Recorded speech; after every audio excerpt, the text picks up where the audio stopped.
Looks like Grants Pass and North Medford going over here on mat number 3. All right, hold on. So we'll just welcome you, first of all, to this live video streaming event from Table Rock Sports Productions in partnership with our local school districts. I'm Terry Ross along with Chuck Mondell, and you can already see they have started the semifinals as we come to you live from North Medford High School in Medford, Oregon. This is the Lithia Superstore game of the day, powered by U.S. Cellular in southern, well, not you, it's Siskiyou Cellular in southern Oregon, and you're listening to TableRockSports.net. So we had this all set up technologically to go to work, and the technology failed us. So we have, what do we have? Grants Pass? Yeah, Grants Pass in blue and North Medford in the dark. And the North Medford guy just locked his hands. And we have a timeout there. Right. 1 point red. Andy Zatola is the official from the Rogue Valley Referees Association. Been a referee for a long time, one of our good veteran officials. So we have no way of telling you who's home and away, so it's just red and green today. Yes. On our John L. Scott scoreboard. That's all that is. North Medford locked his hands again. Yep. See, there's certain times when we're able to lock our hands and certain times when we're not. So it's a 2-0. Well, they've got it a 2-2 game. I'll catch up on my match yet. So it's 2-2 with 1:46 to go. And I'll take away the clock just because the clock is wrong, although we are in the first period. 2-2 here at the beginning of the second round. Yep, I was going to say we moved to the second one while I was doing other stuff to get us here.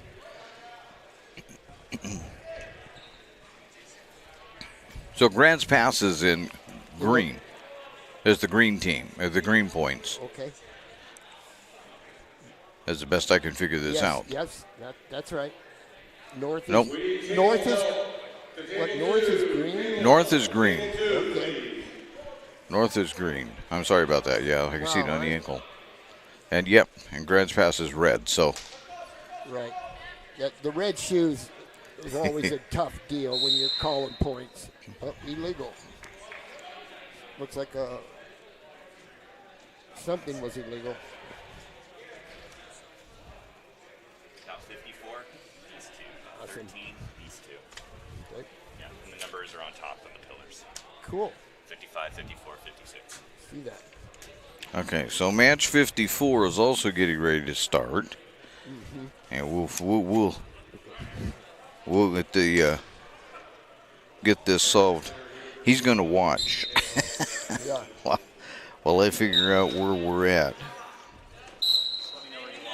55 is out there in the middle of the mat. They're doing 3 mats here, so this is going to be a little tough for us. There's Brendan Crater is out there, along with another Borsian from North Medford. So we're going to test our cameraman. He's got all 3 of them going. Yeah, let's go with. And we're going over here. South Medford's in the blue. And that would be, well, that's a. And Willamette on the bottom. South Medford's in blue on top, and Willamette's on the bottom in red. Okay. There we are. So so that's Hernandez, who has a 13-8 record as of December. Oh, South Medford's got the Willamette kid in trouble on the edge. He does. Yes, he does. He's getting him in serious trouble. Yep. He's up 2-0 here, going for more. See the referee down there taking a good look at it. They're right on the edge, so it makes it a more difficult call there. I'm going to try and clear my scoreboard because I'll just run it out. South Medford still on the same set of back points. It looks, and a fall for South Medford. So Hernandez will move on, it would look like, right? Yes, correct. Yep, these are the semis. The real semi matches are on 1 and 2. On matches 1 and 2. Now what's this over here? That's a consolation match. Okay. We need to focus over here. Okay, over here, Brendan. Yep. So that was match 56. Now we're looking at. We got Crater match 50. Still 55. 7. I know, I'm just trying to find the match number, 56.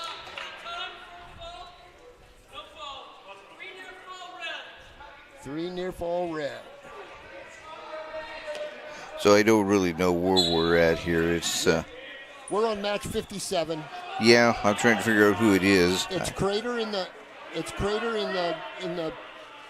orange and South Medford in the blue on top again. And South Medford's up 2-0. Start of the first round, excuse me. Okay, so yeah, that's 113. 113? 113, yeah. Johnson from South Medford against Jensen of Crater. Okay. And it looked like Johnson's getting the better of it. Yes. Working on an arm bar here. The referees ultra observe it right here on these situations like that. All right, switch to a near side cradle. Rolls that through. He's got the Crater King in trouble. But Jensen for Crater, he almost got out of that. There's 2 points. Back points.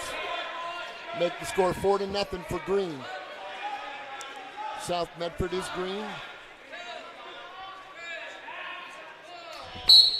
45 seconds left in the first round.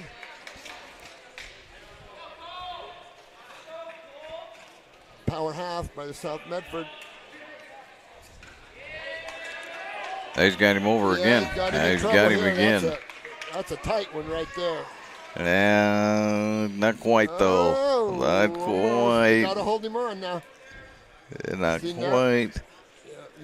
There it is. Fall. There it is. So Johnson at the 113. He'll be moving on. You know, we probably should take notes here. Yeah. What do you think? Yeah, probably the winners. That might come in handy later on. Yeah, we'll get it filled out. Like in about 2 minutes, it'll come in handy. Yeah. So if we just stay with Mat 1, what we'll do is we'll move to the 120 weight here. I'm starting to figure out how the pieces of paper work, and we'll have Callahan of Eagle Point and Flynn from North Medford. Callahan got a fall at 256. So in his previous match, Flynn had a bye to get to this semifinal. And we got Ryan Dahlke as the official from, the Rogue Valley Referees Association, one of our good younger officials. And right there in front of us on mat 2, as these guys get ready to go, is Mills from Redmond and Maturin from North Medford. So we'll see what North Medford gets done over here on mat 2. But right now we're back to mat 1. Takedown for Callahan. Kind of a re-attack there on that headlock. He got headlocked and then he rolled the guy through. So that's a takedown. And Callahan chooses both up here. So he'll just give the other guy, good, there's takedown. He'll just give the guy an escape, let him go, and try to win the match that way, 2 points at a time. Well, 1 point. Now they took one off, so 1 point for North Medford. Huh. So, yeah, Callahan has a 2-1 lead. Okay. Working for a cradle here. Yeah. Up. Kind of slipped on him. Green, Callahan still in control here, even though it looks kind of strange.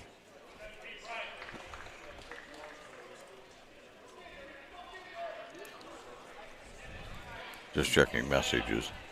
So Callahan's still just holding that 2-1 lead. Well, the clock's not running for one thing. Yeah. I don't know. We just kind of keep track of the time, whatever we think. Uh-oh. May not make much difference. Might be a mute deal anyway, huh? Yeah. Callahan's been around a while. He's a senior. He's been around forever, it seemed like. He's actually half of the... He's got one shoulder down. I can see that. I can't see the other one. Yeah, that's a tough... Sometimes you get in those cradles and it's tough to get the other shoulder down. So three points for the Here's green. Isabella Prislow. from North. Yes, she's I don't have the. I think it's Prislow. I think. Don't have the. No, maybe it isn't. Maybe that's Miss Gutches. That's Gutches. Yes. Gutches. I'm sorry, my bad. Taking on Thines from Redmond right there in front. Okay. Yeah. But now look at this, though, back over at the other one, which we keep our cameraman busy. Callahan is up 7-1 right now. Yeah, he's got one boot in. He's trying to accumulate more points. They call that putting a boot in when you. Oh, he's got a very tough half. Oh, out of position. There's And one for red. Reversal. Boom. Uh-oh. Little too hard on the landing, say. So. Oh, we got a bloody nose too. Yeah. Yeah. See that lift and dump was just a too hard, just a little too hard. So go to mat 2, and this is Gutches out there right now taking on. I'll get it yet. Thines from Redmond. Miss Gutches in a little bit of trouble here. Keep fighting, young lady. Tell you what, you're not making it easy on Thines. Yeah. And can't quite get it. Got the one down. It's close. See, it's close. Yep. Keep fighting.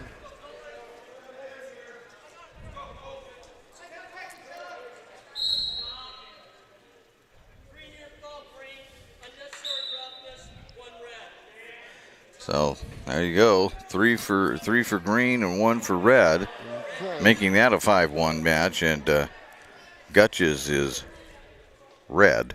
North Medford's the red team over there on that one. And back on. We'll have to figure out what to do about mat 1. Yeah. Let's have a bit of a timeout there. Yeah, because it was either potentially dangerous or illegal hold. The person gets recovery time as opposed to injury time. It's recovery time if the injury occurs because of an illegal move. And that's what happened here. It was an illegal slam. So the guy had 5 minutes to get his bearings back. So Callahan up 7-3 here. Yeah, let's go back to 1. Yeah. And we'll finish out this match here. Callahan on the reversal. He's up 9-3. 30 seconds left in the second. Again, Callahan needs to be getting as many points as he can for his team. And we'll have to admit to people we don't have team scores. I don't even know if they're doing team scoring. I would imagine they are. We'll see. We'll see here in a while anyway. 10 seconds left in the second period over here on mat number 1. Callahan just riding the wrist here. I don't think Mr. Dalkey will go for that for very long.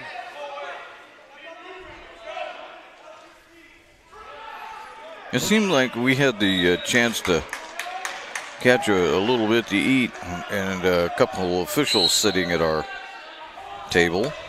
It seemed like the idea was these days that they're putting a little more emphasis on the stall thing. Is that kind of what you picked up from them? You know, every year we go into the season thinking, saying, let's make sure we make them wrestle. And it seems like it holds good for a while, and then we sort of get lazy or we get complacent or whatever, but we don't do our job sometimes because the pace of the match is our responsibility. If it gets too low, it's the referee's job to pick it up, try to pick it up by the calls that he makes. You're watching Gutches take on, let me get it right, Thines from Redmond out there on mat number 2. They've got a clock problem over there on mat 1.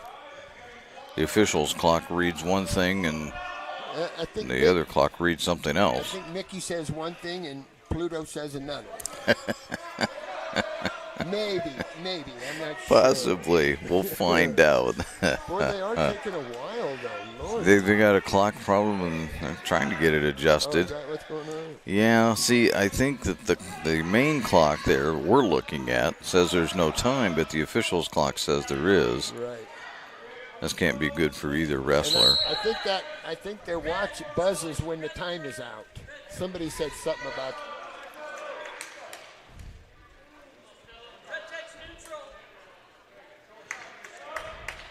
I'll be darned.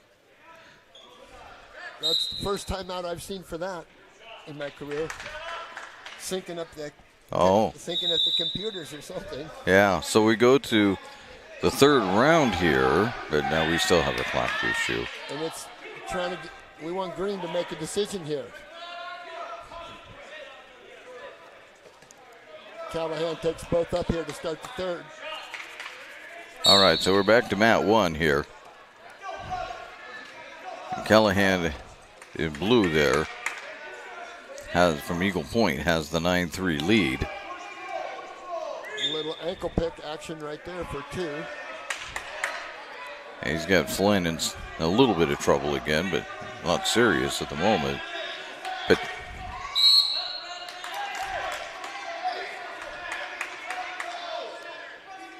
I'd like to see the kid on the bottom with his rear end. His rear end is down, but we need to stay arm's length. Whoa.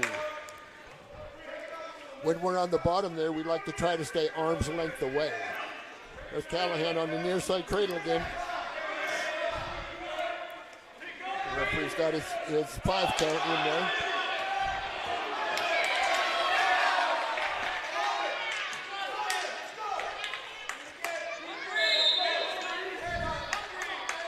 Miss Duchess.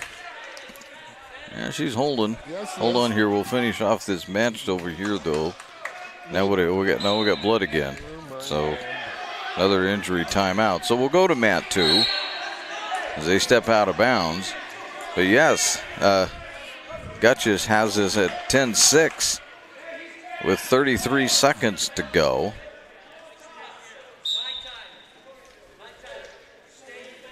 Headset came up. You apparently have to explain to us folks that aren't knowledgeable here, but what's the bottom number for the yellow one? It never moves. It never moves. That might be a blood time or injury time. Oh, it could be injury. injury. Might be injury time. That could be. We'll watch it and see. Well, that one's. I think that's still blood down there anyway. Yeah, that one's a blood issue. Right. And there's a separate rules for blood and for injury and officials timeout. This guy's just driving this kid pretty hard.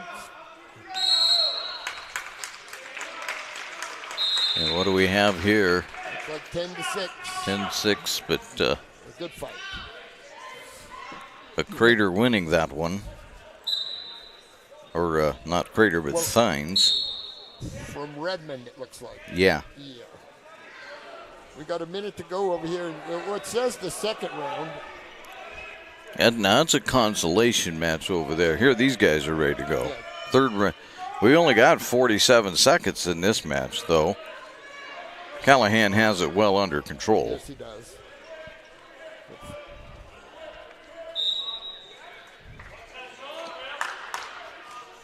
Callahan driving on some arm bars here. We got to find a way to get a fall here. His team could use it. Okay, that's potentially dangerous.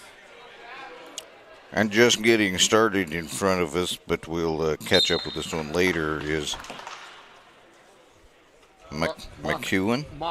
Makinen from South Medford and Patterson from Eagle Point. So, again, we've got South Medford on top. Yeah, out there on mat 2, yeah, South Medford. And Eagle Point on the bottom. We're still trying to get through this one on mat 1.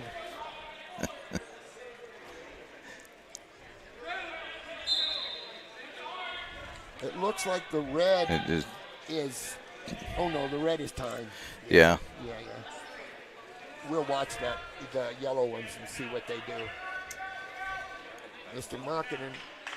I don't know, they put 6 seconds on it, so I don't know what that means. But 23 seconds to go, and this one over here Callahan still working for some points, some team points here. Oh. Potentially dangerous. Yeah. 13 seconds, gentlemen. Please. 13.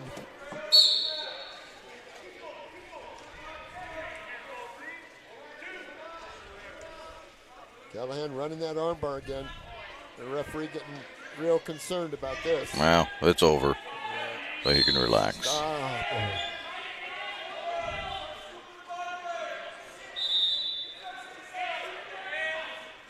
Mr. Callahan, 15-3. 15-3. That's a 12-point decision. Now that would be another point. So that'd be 4. 4. Carry 4. 4. 4. All right. Yeah.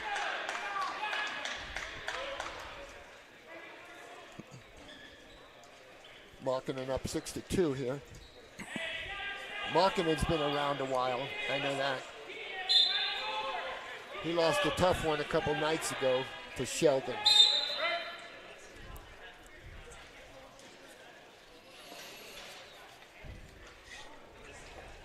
All right, I'm kind of waiting to see what happens next on mat 1. My sense of things is that we should be at number We're still trying to get 6. through that one. We're still trying to get through the first one, huh?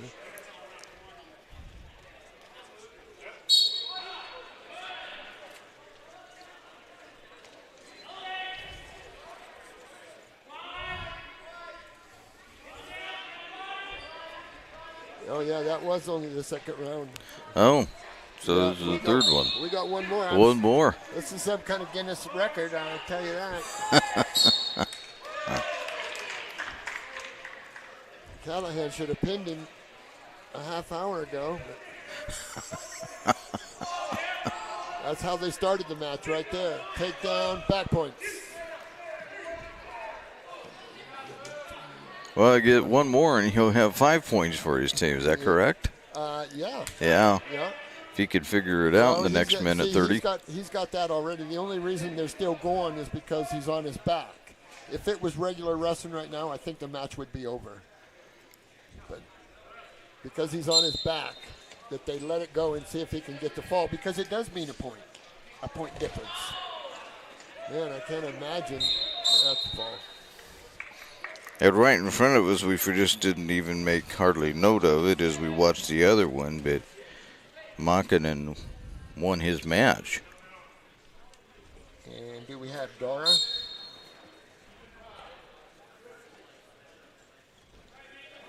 Hold on here, I'll tell you who's out there. Right.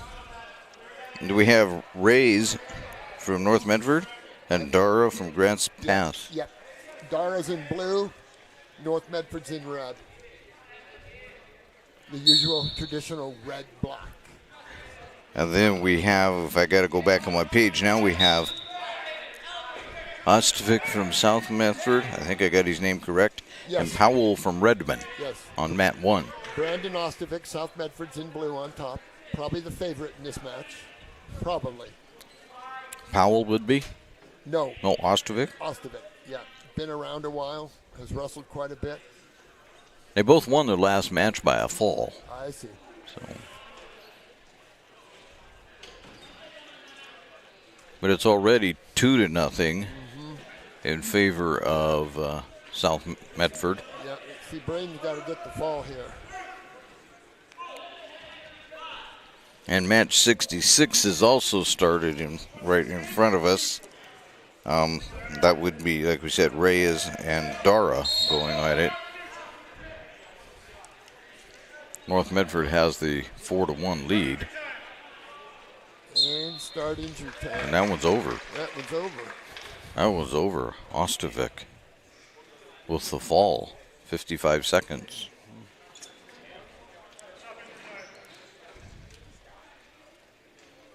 Yeah. So Reyes and Dara on mat number 2? Yeah. Yep. Yeah, and that's a, as I go back and forth. Yeah, basically. That is a, what is that, a? And it didn't fall? 132. Oh. 132. See, that's what they usually have the weights on those things too, but I don't see any weights today. Yeah, I don't see any weights, so I'm not getting too much help there. Yeah. Now over here we have, back on mat 1, we have Dolling from Eagle Point and Osmond from Redmond. And a fall. That one didn't last very long. See, I think this is the second varsity from Redmond. Because their first team, a few of the schools were up in Portland. Let's just say that. Okay. A few of the schools. So, I mean, these varsity kids should have their way with the Redmond boys.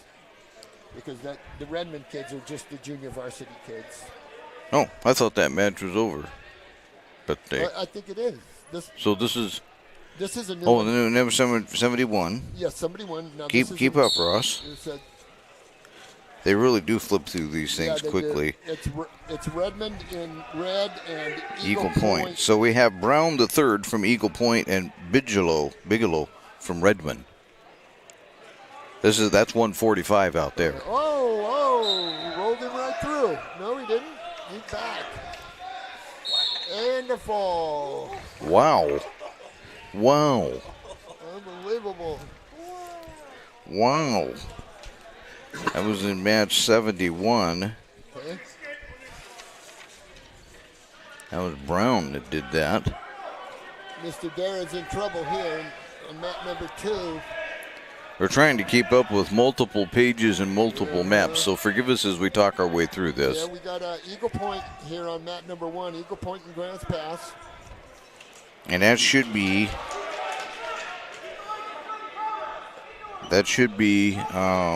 match 72. Yes, that's Carnes from Grants Pass and Elizondo from Eagle Point. Okay. Eagle Point and Grants Pass. Looks like they're waiting on something. Marvel's got them both. This one on mat 2 though is tightened up. 6-4. Oh yeah, 6-4 with Dara on top. Still behind, but he's on top here. 22 seconds left in the second round here on mat number 2. Dara's the top rest, the Grants Pass kids behind by 2. And then back to the 145 weight over there on mat 1. We got the Eagles and the Cavemen.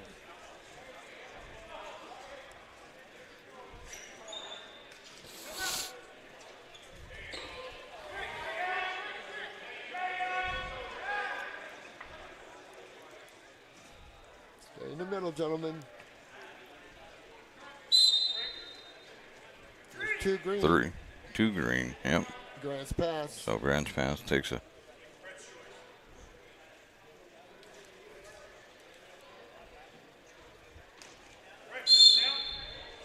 And they're out of bounds.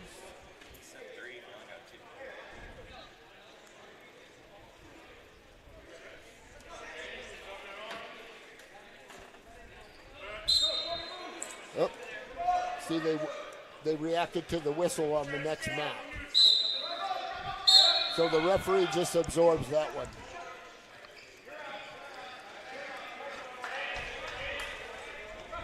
Those kids are so tense when they're down there that the first thing they hear, they go. Mm. One escape red. 2-1.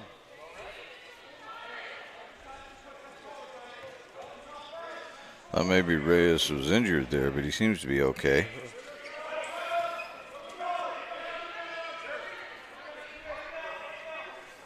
Grants Pass in control. 2-point takedown, working on arm bars.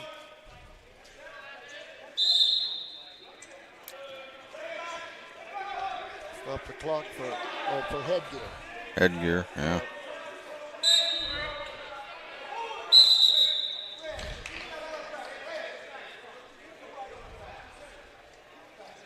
So 40 seconds to go, but Grants Pass with a 4-1 lead over there on mat number 1, the match you're currently watching. Better be careful sitting on the bottom like that. Yeah, I encourage the kids to keep their weight back. Oh boy, his weight is really forward here. But we ask them to stay in quasi-vertical, which means almost vertical. Whether we're, no, we don't want that. We do not want that. Yeah, round one's over. Keep his arm down. And 3 back points. Mm. The referee flips the disc, comes up green. He says, green, it's your choice. Green deferred to red. So now it's red's choice. Still waiting on red. While we're young. I think I figured out. Looks like red chose down. Yeah. So we start with the period 2 over there, but Grants Pass with a huge lead. Yes. Both kids working hard. Meanwhile, on mat 2, Reyes is in trouble. Oh, fall. And got a fall. I was just getting ready to say he closed the gap. Yes, he did. And he was doing wonderfully, and he had only seconds to go. Yep. Unfortunately, too many seconds. So, put down. And 1 red.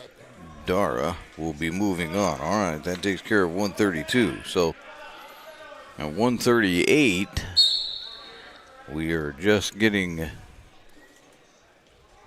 started. This is Allen from North Medford and Tanner from Redmond. Okay.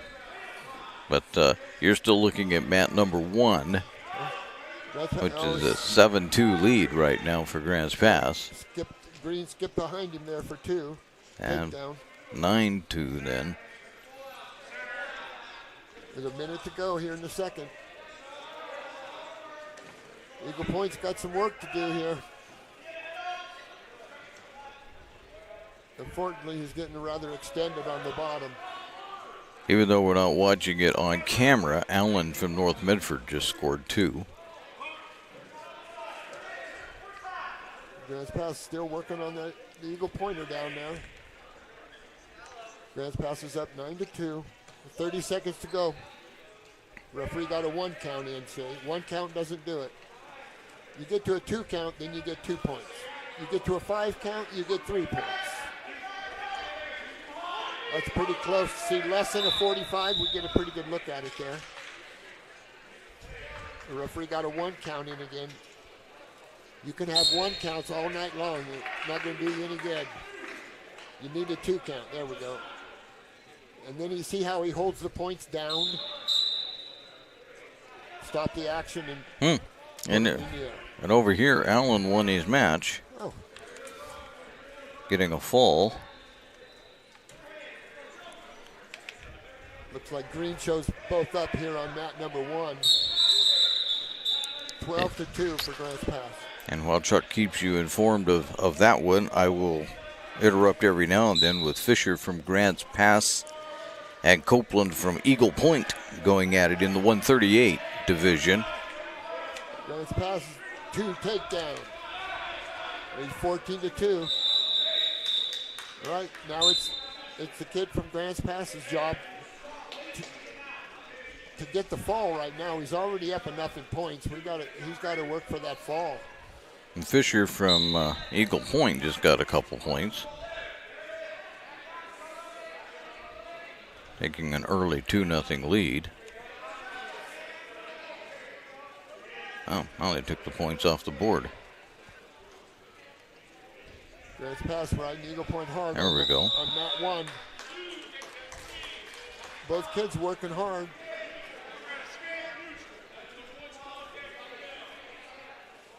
A 1 point now for Fisher from Grants Pass. So on mat 2, we have a 2-1. And we're off on mat 1 with 49 seconds left in the third. Grants Pass leads 14-2.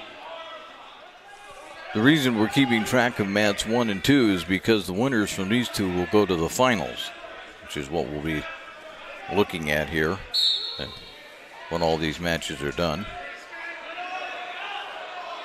4-1 in favor of Eagle Point. one count here on that one. Looks like just a one count on that last scramble, little scramble. That's what they call things when it happens in wrestling. They call it a scramble. Oh, reversal for Rad. 14-4. Grants pass. 15 seconds left in the third. Grants pass has got to accumulate some more points here. Again, he's on the bottom, even though it looks kind of weird. He's on the bottom. An Eagle Point on mat 2 just scored a couple more, up 6-1. Grants pass just got a reversal. Looks like it's over. End of the match. Yeah. So Grants Pass wins that one. Yep. 16-4. So Fisher will move along. All right. Nope, I'm not right. I was number 72. Grants Pass. Grants Pass moves on. Yes. So that'd be Carnes.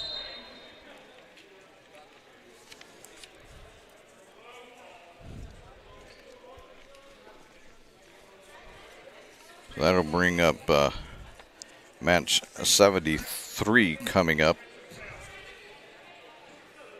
Willamette against South Medford. Yes, that will be McAllister for Willamette against Alvarez of South Medford. Oh, Alvarez. I think the Alvarez family built a portion of my house. I think he comes from the construction family, Alvarez Construction, actually. I watched him 2 nights ago against Sheldon.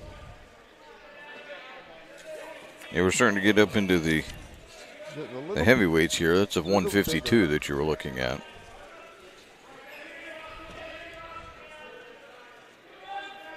Two red takedown. And working for back points. That's kind of a cheap tilt. A tilt. Let's don't say cheap. Let's say tilt. He lost his headgear. Yeah, and when there's no action to speak of, they'll stop the match. I'm not a big advocate of banged up ears, so I think I vote for headgear. So Grants Pass got 2 points on a reversal on mat 2, but there's only 59 seconds left in that match.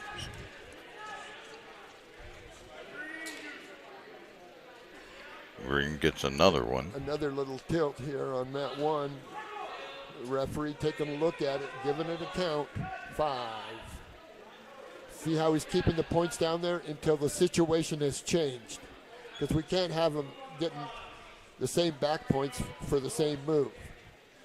So that's the same one as before, even though it's a different, I mean, he's on his back again, but the top guy didn't relinquish anything. Now it's a different one. Now it's a different move than it was before.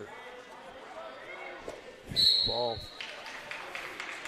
Had a pretty good grip on that head on that.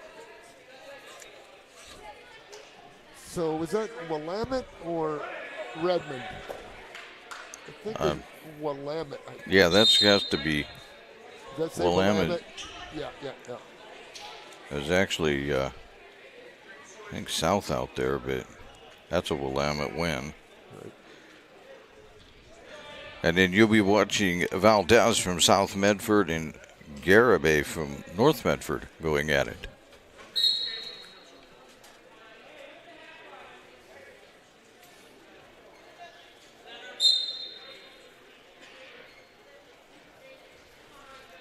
Yeah, they are getting a little bigger, aren't they, Terry? Oh, yeah. Yeah, they are. Yeah, they... A little go behind. There's a little throw action. Yeah, 2 red after all that.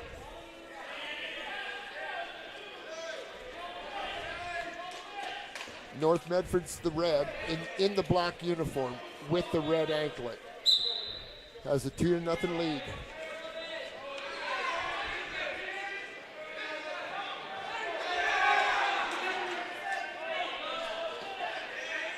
Nothing yet, still red. And they're out.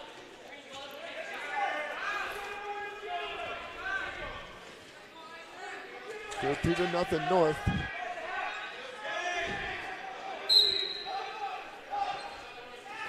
Grants Pass and Eagle Point over here. They're stuck at 8-5 with 58 seconds to go. North Medford And they're working both out. armbar here on mat 1. Red's putting a hard rag on him. If you're not on deck, ready to wrestle, you got a mask on and be on the other side of the stands. Wrestlers, if you're not on deck getting ready to wrestle, you need to be on the other side of the mat. North Medford kids riding him tough. He's got one boot in there, one leg in.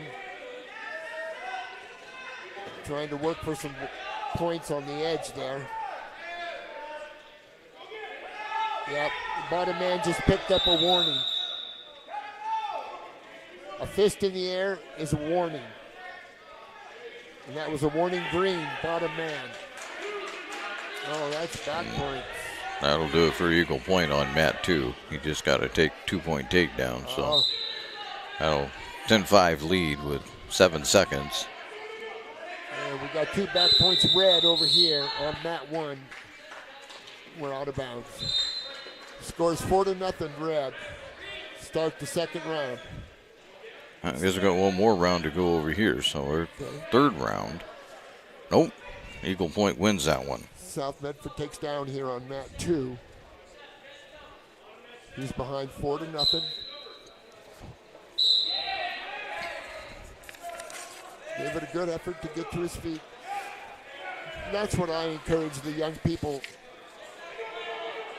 Don't get halfway up and get slapped down. That's not good.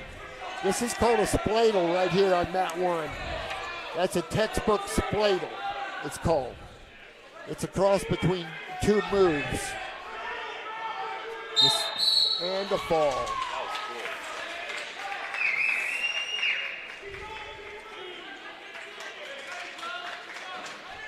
North Medford over South. All right, so we'll make a note of that.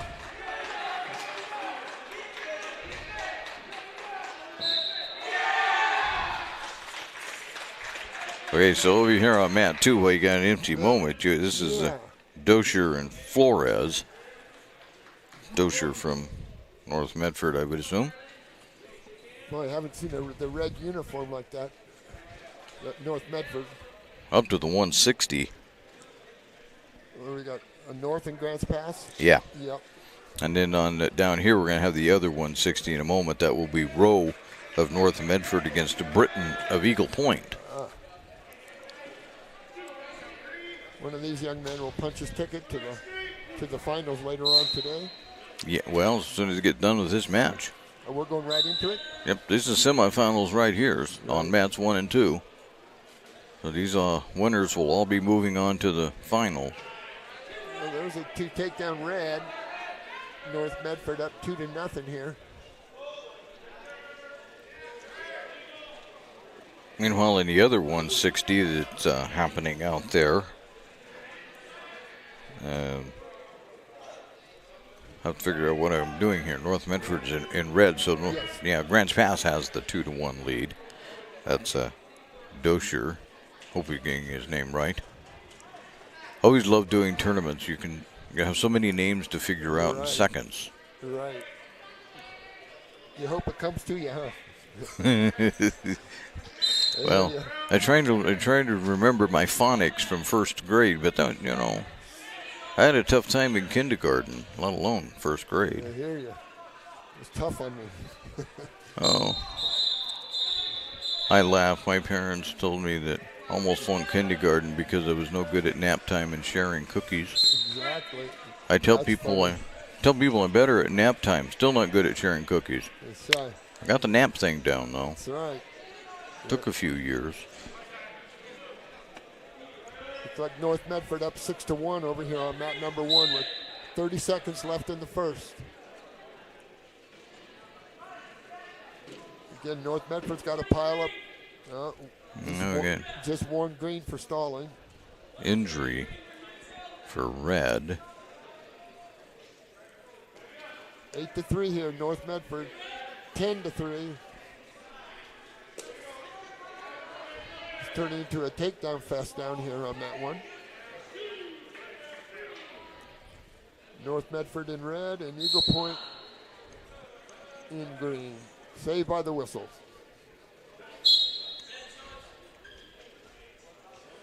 Red's choice, red deferred to green. And green chooses down.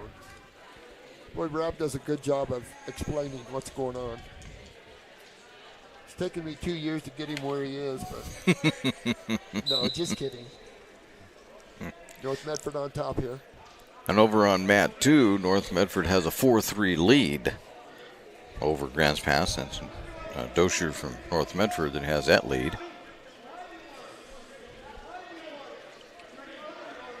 See, we seem to be just riding him down there on mat number 1, where we should either be letting him go or trying to, I'm sure that he's trying to turn him over.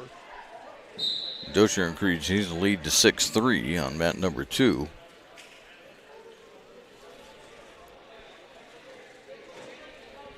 Working an arm bar over here on mat 1. Now take it the other way for counting. 1, 2. Yeah, Craig Rapp does a good job for us officiating. He has for a number of years.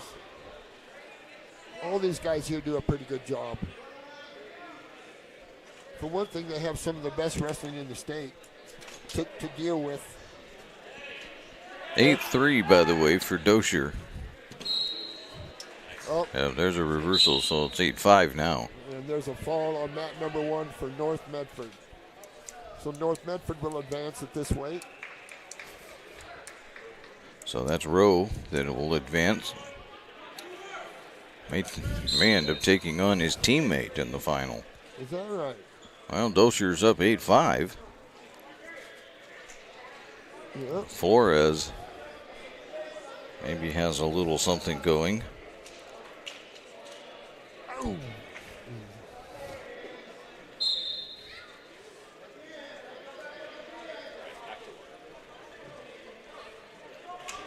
We got Redmond and Eagle Point going on mat I suppose I should get you some names, huh? mat number 1. Ruiz, the second from Eagle Point, and Hubbard from Redmond. So Ruiz out there from Eagle Point. I've seen Ruiz a couple times already this year. Obviously, I haven't seen the Redmond kid. I've seen Ruiz before, for sure. Yeah, we have a lot of stoppages for bleeding today. I know. Another one out on mat 2. You know, sometimes you could go a whole tournament with never having blood, and then other times it seems that's all you get. Ruiz up down here, 2-0. A minute 10 to go in the first round.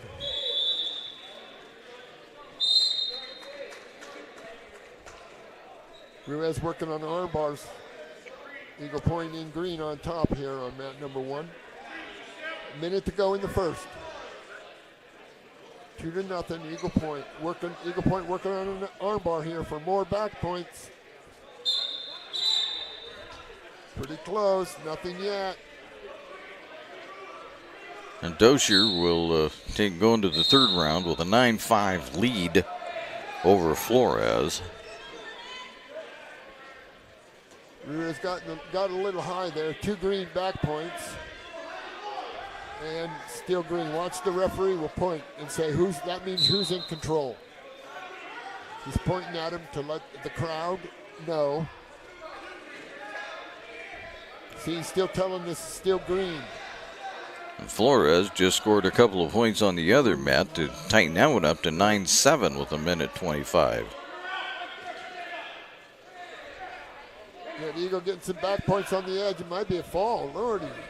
Fall. Yep. Up. 3 back points. Must have went out of bounds. 7-0 for Ruiz. And we got blood time red. Finger to the nose means blood time. So back out on mat number 2. 9-7. This one has tightened up considerably as Dosher had a huge lead on Flores, but not now with 57 seconds to go.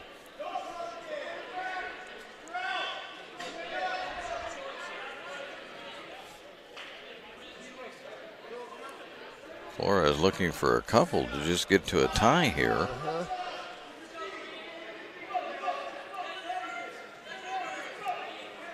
Red deferred to green. And green chose both up to start the second round. Eagle Point's up 7-0.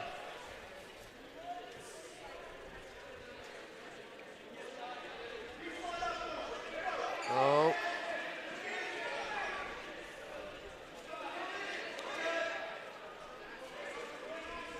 Keep your legs back, son. I got 10 seconds on mat 2. There's the 2 takedown green on mat 1. A minute 30 left in the second on mat number 1. Bout number 81 in the tournament. And this one over here, number 80, goes to Dosher. So he will be wrestling his teammate in the final of the 160-pound. All right, we'll move ourselves along to 170, and you already on that one on mat 1 doing that. Minute to go in the second. And then we have Dalk of South Medford and Brown of Eagle Point here on mat 2, and I'll kind of keep an eyeball on that one.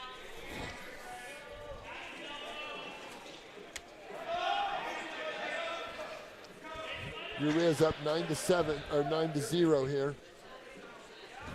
45 seconds to go in the second round. Eagle Point well in control. Here we're here on mat 1. Well, so as soon as I figure out who red is down there, it's South Medford. So Dalkey on the bottom and Eagle Point on top. It's Eagle Point actually got the points. Yeah, Brown got a couple points out of that. Ruiz working on armbar on mat 1 here. Trying to accumulate as many points as he can for his team. I would imagine it's going to be close today if they are doing a team thing between Eagle Point and Grants Pass. So when those contestants are up, every point is important. And we have Crater here. I don't know if they're in full or not. Haven't seen too many of them out there on the mat wrestling. Yeah, they're like Redmond. They have a team up north. Their first people are up north.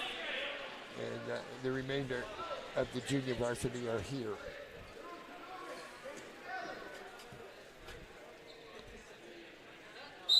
All right, somebody chose up here on mat 1, so we're in the neutral, beginning of the third round. Ruiz from Eagle Point is up 9-0. Again, now it's his job to get a fall, to get as many points as he can for his team.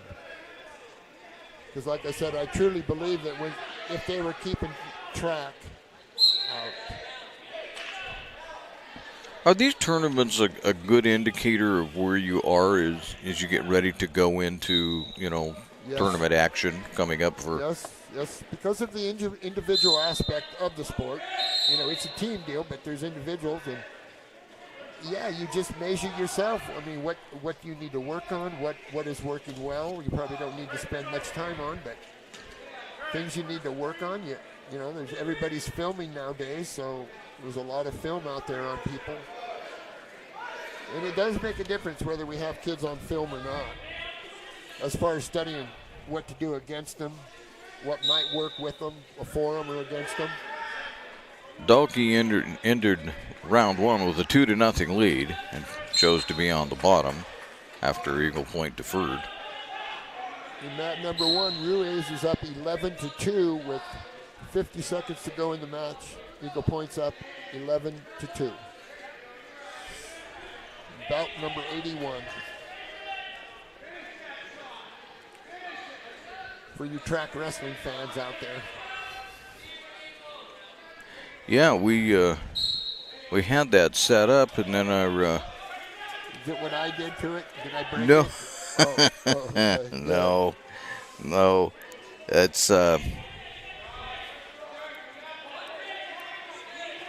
It just up and decided that maybe we don't. You know what? I've got the other one going. Let me hook into that and see. Ruiz is up 14-3 with 15 seconds to go. Again, he needs to score as many points for his team.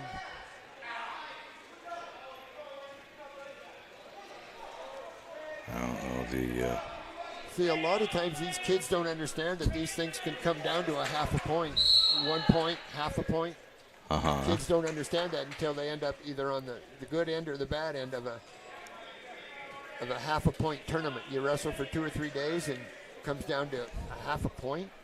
It's pretty amazing. Ruiz gets the win over here on mat number 1. Looks like 14-3.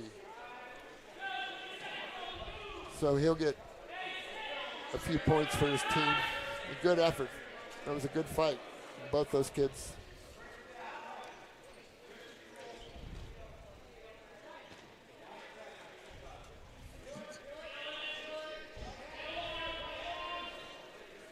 More than one way to skin a cat. Okay, on mat number 1, we have Redmond, who will be green, and North Medford, who will be red.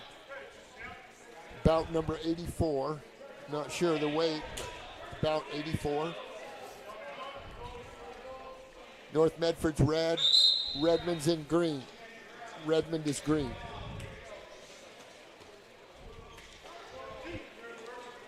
Craig Rabs on the whistle. All right, now I've got my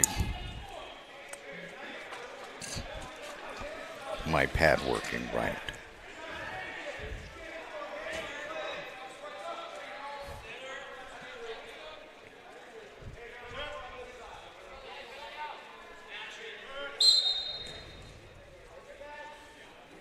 North Medford red, Redmond in green.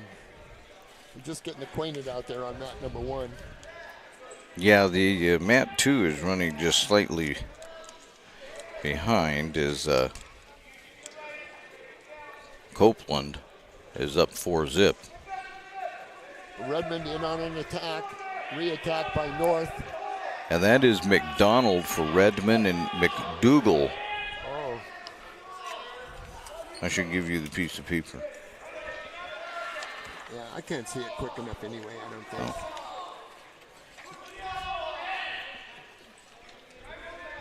Okay.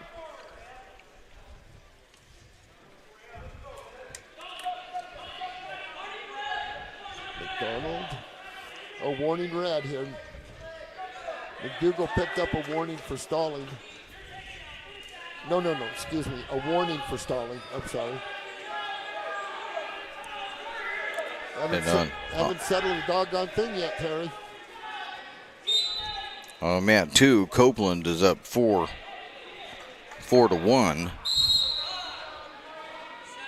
End of the first round, 0-0. They haven't determined a doggone thing down there. 0-0 at the end of the first.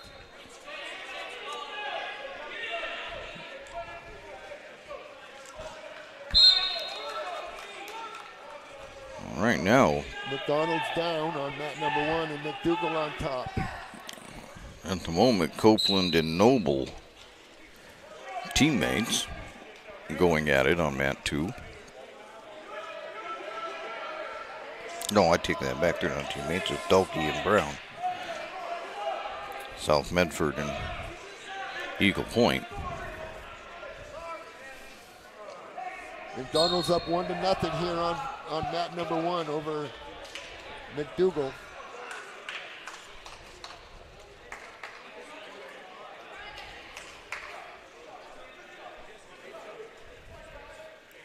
And Brown gets the win for Eagle Point. I think the official's ready to call red here. That might have saved him right there, that little movement right there.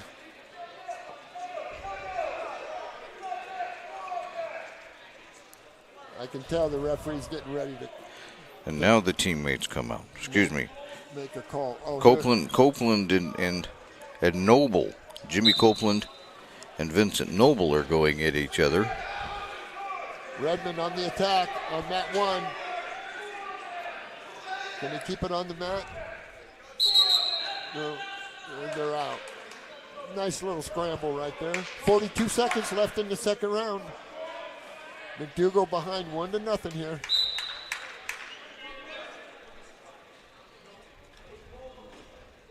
You know, I don't know whose choice it is in the third. And I'm surprised my friend hasn't called somebody for stalling yet, quite frankly. It won't be long.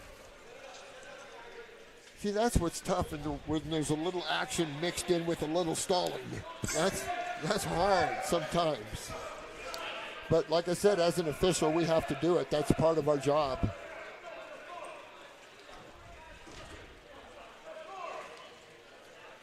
Short time.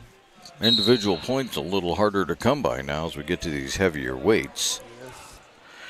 Now, the one I'm looking at out there on mat 2, they haven't updated it yet, but that's a 195 that I'm looking at. I think you're also probably looking at 195. No. You're looking at a 182 still.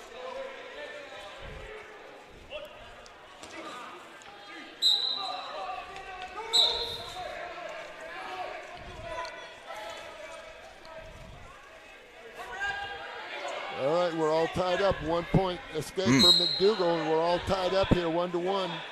Basically, and Green, hold on here. Green on mat 2 just won, so Noble will be advancing. We'll see how this technology works when there's nobody down there updating anything right now. Oh. Because he had wrestlers out on the mat. Still 1-1 here.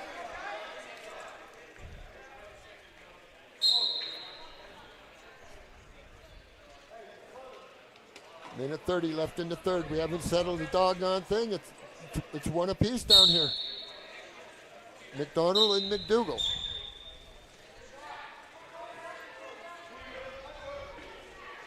McDougal's a coach's kid, I know that.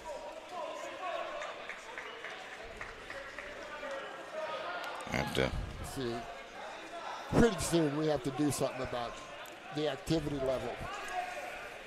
And we have Justin Vineyard from Grants Pass and Brian Cortez going at it on mat 2. That's a 195. So yeah, that's a tough match to call down, the stalling wise. It's a tough match to call down here on mat 1. It's not that there's no activity, there's just not very much of it. well, sometimes you get to these, upper weights, everybody's kind of equal strength. It's a little hard to move people. Yeah. 25 seconds left in the third round, still 1-1. In fact, these bigger weights often are offensive linemen in football. They're used to not being moved. Yes, true. McDougal fights off the attack. 15 seconds left. Still 1-1. Warning Green. Green picked up a warning.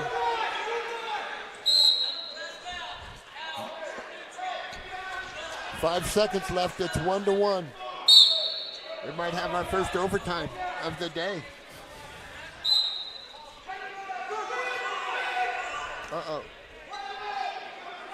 No, stop. 1 minute, yep, you get your overtime. 1 minute OT. Yeah. Meanwhile, on mat 2, while they set things up, Vineyard leads it 2-1.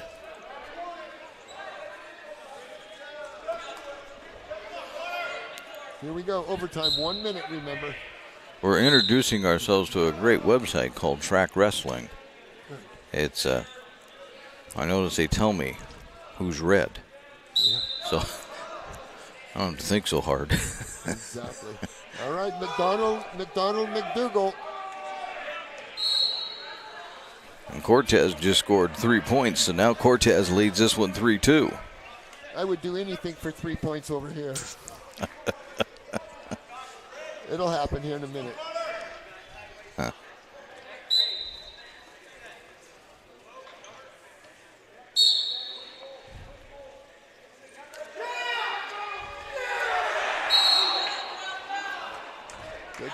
Good call. Rabs all over that one.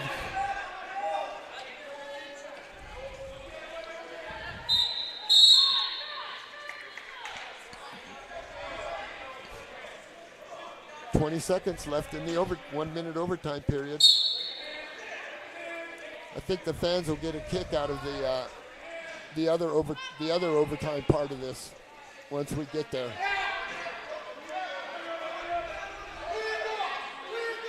You know, not being a ref official and not having really spent a lot of time talking to wrestling officials, it seems though that these matches that we've seen today have been fairly well officiated. I mean, we're going. Yes, this is a good crew. Like I said, because of the caliber of coaching, has to do with the quality of the wrestling, has to do with the quality of the officiating.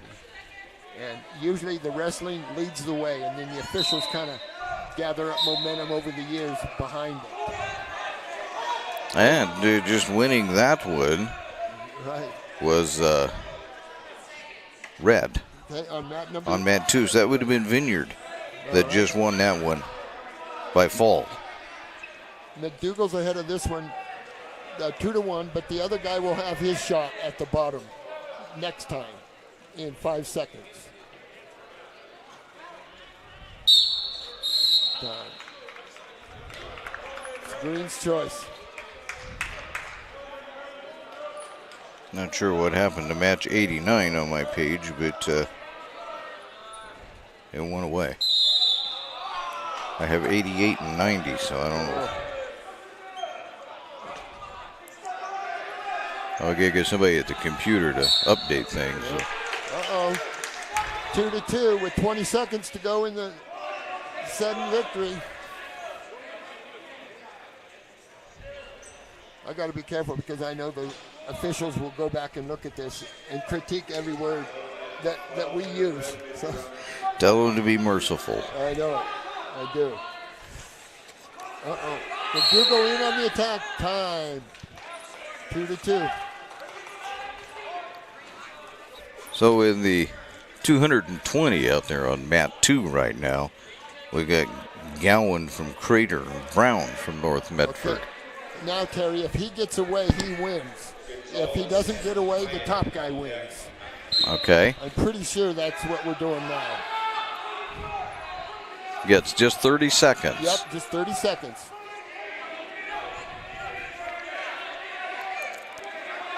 You got to get away to win it. 15 seconds left. 15 seconds. Uh-oh, what a escape. Yeah. And that was a good fight. And that'll go to Green. Yep. So I'll find out that's DeAndre McDonald from Redmond that got that one. Yeah. It's a hard-fought match. Both kids did a good job. Boy, I bet they're tired, too. I got tired watching them. I'm exhausted. All right, match 85. Because you're going to watch is Mark Milazzo from Eagle Point with an 18-6 record, and Alex Alvarenga. I'm hoping I got that right. Right, yeah. He's 5-3. He's a freshman from North Medford. Remember, if you're not on the mat, you need to have your mask up. If you're not on the mat, you need to have your mask up. Wrestlers, if you're not on deck, you need to be on the other Eagle side. Point in North Medford here on mat number 1. Freshman from North.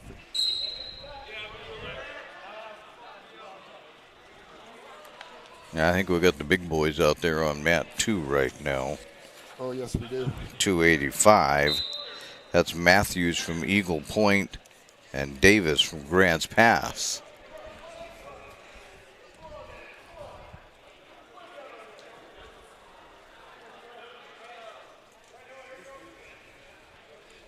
Still 0-0 down here on mat number 1. Eagle Point versus North Medford for a ticket to the finals.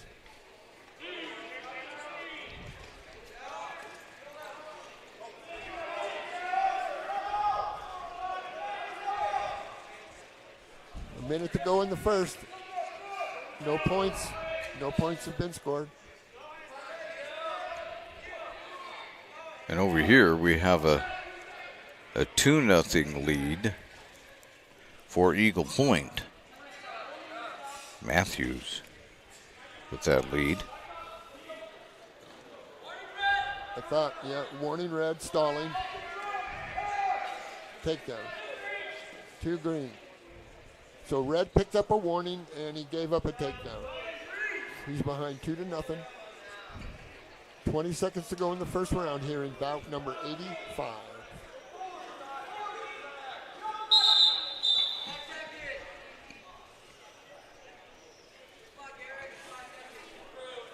Eagle Point kid riding you pretty tough. Short time, 5 seconds left in the first.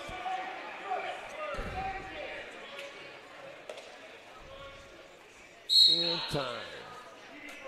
So, Alvarenga, the freshman, has that 2-0 lead.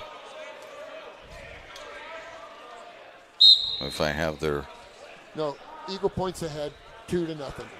Eagle Point's green. Okay. Isn't quite what it says on my thing, but okay. Start of the second round here. Eagle Point on top.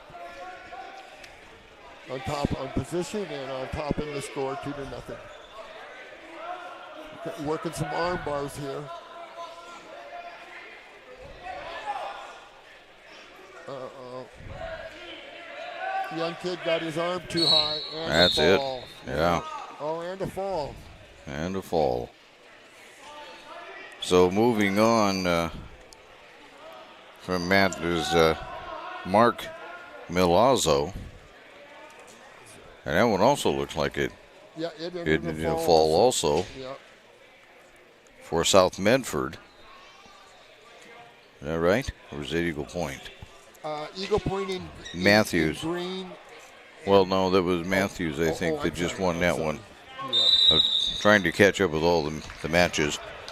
So now we have Montez from Eagle Point and Willoughby from Willamette.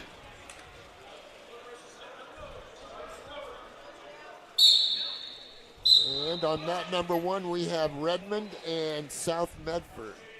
Redmond will be red, and South Medford will be green.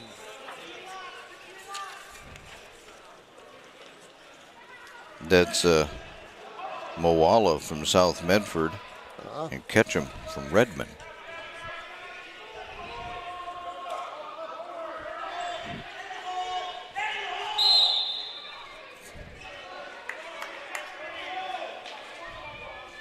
Bout number 87 for you tracksters down there, out there, I should say.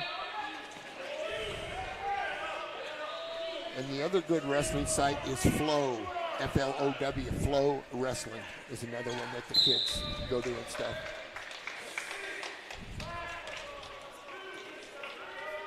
Two green takedown.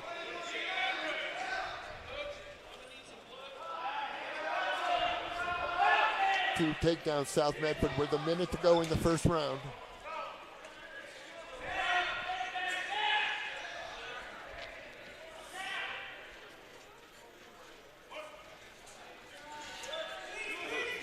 South Medford's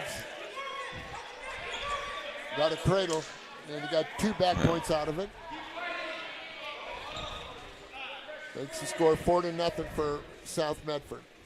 So over here on the other mat that we're looking at, the heavier ones, I get my paper turned. It's Willoughby has a 2-0 lead. Ball. Well, that was that. Yeah, and then we're going to get a fall right here, too, on mat number 1. 20 seconds to go, and a fall. And it's Willoughby that will be advancing to the final.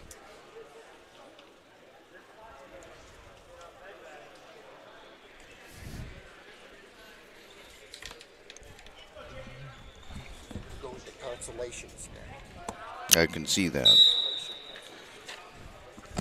So we move back to the top.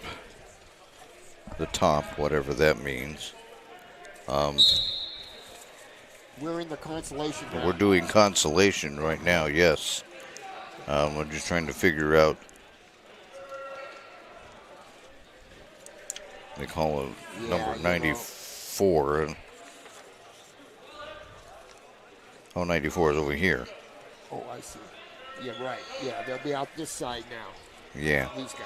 So that would be Davis from South Medford, and then Elizondo from Eagle Point. This is for fourth and fifth. This is for the fifth position.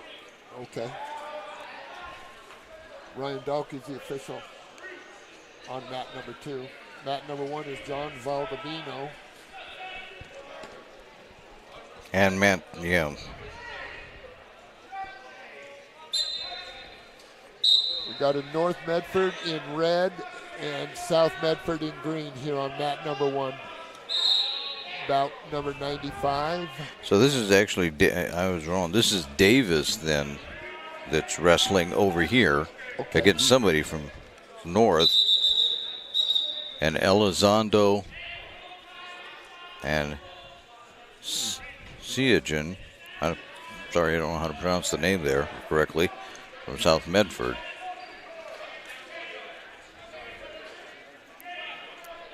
So on the 106, so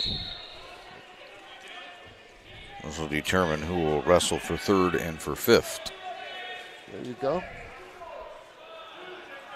Takedown green makes it 4-1 in favor of South Medford here in bout 95. With a minute to go in the first round. Green's up. Watch the knee, please. Watch that knee. Still green. Green still in control. See the referee indicating who's in control. That's what that means. And they're out. So it's Seth Davis and Cole Kirkpatrick over there on mat 1 that you're watching. Davis.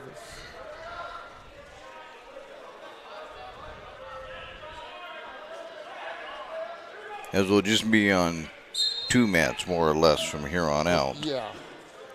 So, although there is still one on mat 3, but that's just the first 2 mats. Just let us know which one we're on.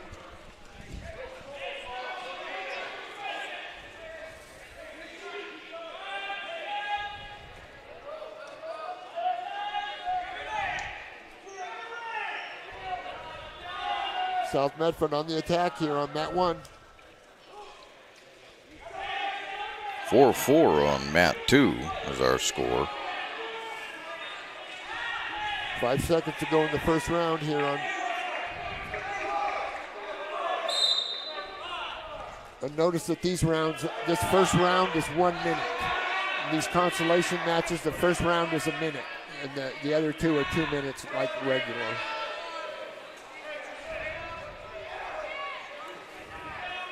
It was Red's choice here on mat 1, and he chose down.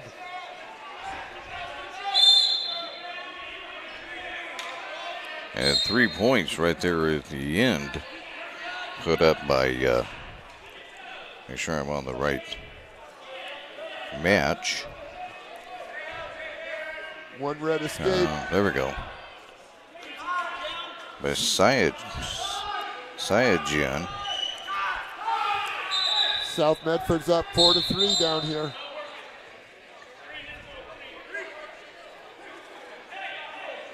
It's 4-3 South Medford over North Medford here on mat number 1. At the Consolation Wrestling at the Rogue Valley Wrestling Classic. And we haven't said really what we're doing here. This is the Rogue Valley Championships.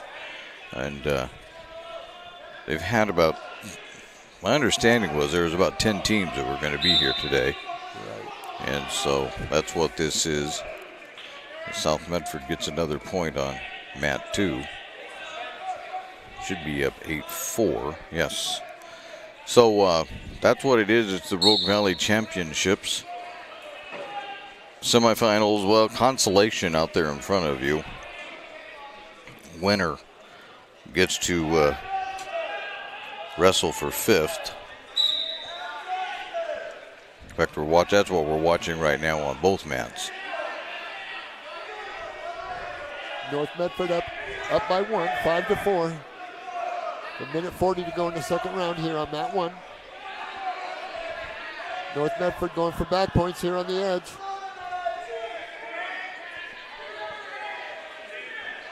Boy, that's tight. See, 2 years ago, we wouldn't be able to wrestle right now. Wrestling would stop on the edge of the mat like that. But they've changed the rules. Well, the entire body of both of them must be out. Well, it actually boils down to supporting points. 2 supporting points in, wrestling continues. 2 supporting points out, wrestling stopped. But it's, to be honest with you, I never really could figure it out. I faked my way through 50 years. And I'm only half joking. So I always tell the young people, have a good story ready. When you go over there, have a good story ready. Because if you go over there and start babbling and rambling, you're going to be in trouble. This is speaking about conferences on the edge of the mat with the coaches sometimes. All right, the beginning of the third round, North Medford's up 8-4. And on mat 2, South Medford's up 12-4. Oh, South Medford wins. So, Sayajan will be moving on to wrestle for 5th. North working on what they call a butcher. You get one arm crossed, just like it is right there. And 2 red takedown, make it 10-4 with a minute 20 to go in the second, and we're out. And on mat 2, we'll be watching Carter Bankson, a freshman from Willamette, comes in with a 2-13 record against Brendan Gordon, a freshman, 1-4 against Grants Pass. So a couple of wrestlers looking for victories at this point in the season. North Medford's got the power half, going for some back points. Oh, he's flat. And a fall. North Medford over South Medford. In bout number 95 goes to North Medford.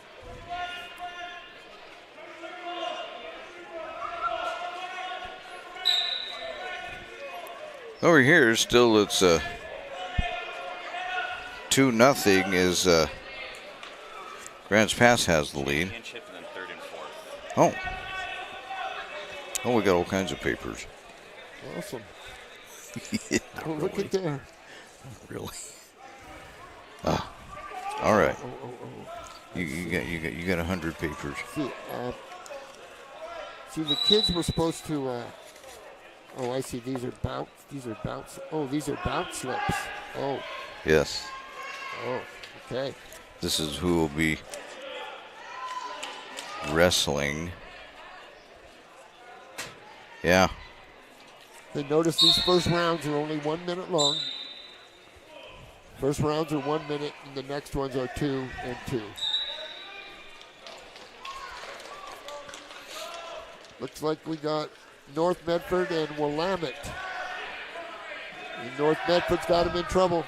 Wrestlers, after this round, we will wrestle 5th and 6th place matches on bout 1, 3rd and 4th place matches on bout 2. So over here, Gordon from Grants Pass still has the lead.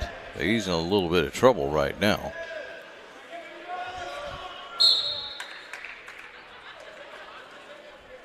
Well, big time trouble. Match is over. As Carter Bankson wins that one for Willamette.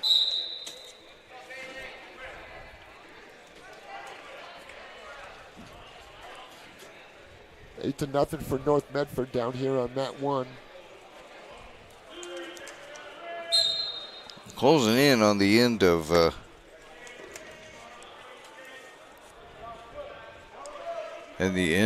these matches. North Medford up 8-0, and we're off with no time left. So Colton White from Eagle Point will have the green one, and Joshua Berry from Willamette.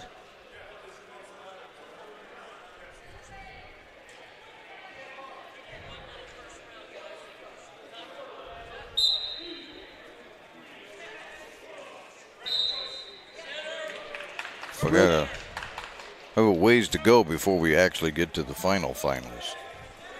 I can tell you that. Green chose both up here on mat 1. North Medford chose both up. You see Mr. Gutchess and Mr. Touchdown Tony McDougal in the corner here for North. A very experienced coaching staff, to say the least, with Tony Champion leading the way there at North Medford.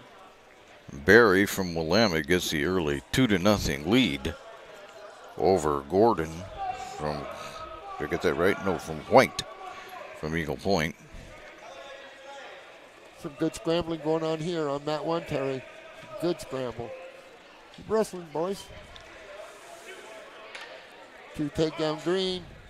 That makes it 10-0. Round 1 is over on mat 2, and it's a 2-0 lead for, I'll get myself straight here, for White.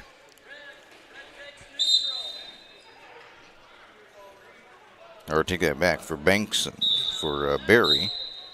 Barry has the 2-0 lead. Looks like we have either lip or blood for North here.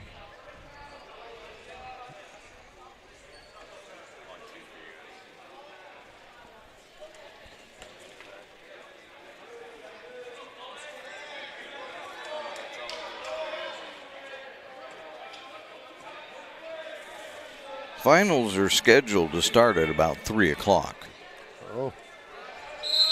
So we'll see how that works out. Right now we're okay, 145. Yeah.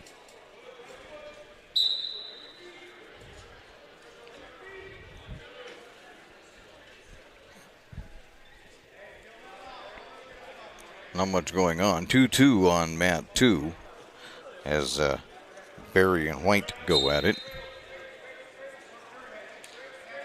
And Green's up 13-2. Oh, that should have been back points. So Shorp of Willamette up big.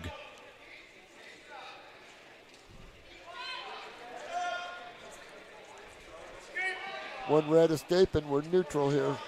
Makes it 13. Take that back. It's green that's up, not red, right? 13-1. Green's up. Yeah, Shorp of Willamette. 2 takedown. That makes it 15-1. We need another turn for Tech Fall. Doesn't look right. They got their bands reversed from what we have here. They do. Chan. So that's Chan of North Medford that's up big. Okay. He needs to get. Okay, this match is over now. Oh my land! Stop it! Yep. 3 green. 15 or more. But it's still only, 5 points and not 6. So you kind of still left a point out there in a way. If you're North Medford. If you're North, Yeah. That was a pretty good fight. Both those kids did a good job. But here, 2-2. We're in the second round over here on mat number 2. As Barry and White go at it. Looks like North and South again here on mat number 2. Mat number 1, I'm sorry.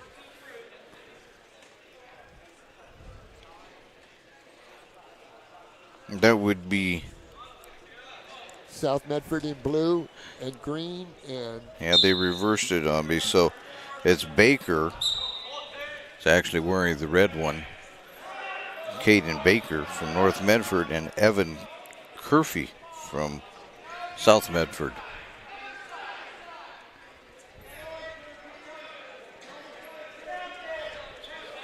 North in on the attack.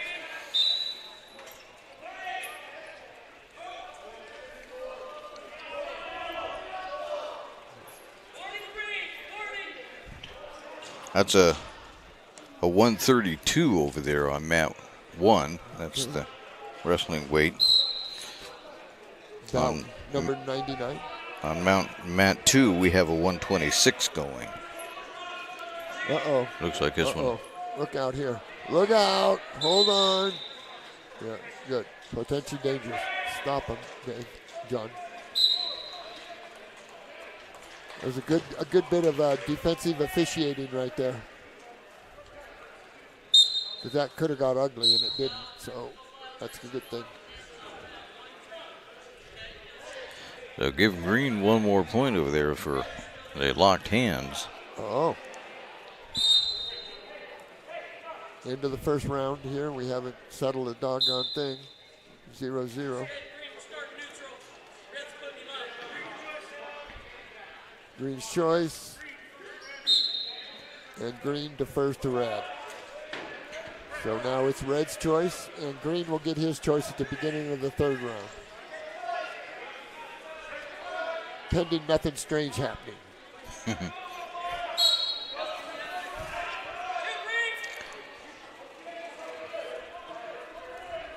As we listen to him yell out down there, White gets a couple more. Now leads at 6-2. Eagle Point wrestler on top. Right, they haven't scored any over here, Terry. There goes a point, 2 points up. Reversal. Reversal North Medford. He's up 2-0, working on a pinning combination. And that'll do it. As Eagle Point wins this one on mat 2. Match 98, so Colton White winning that one. And they're out of bounds on mat 1. They meander back to the middle. Green's down and Red's on top. See, the referee will give the instructions. Oops. Somebody. Okay, we need the hand over the belly button.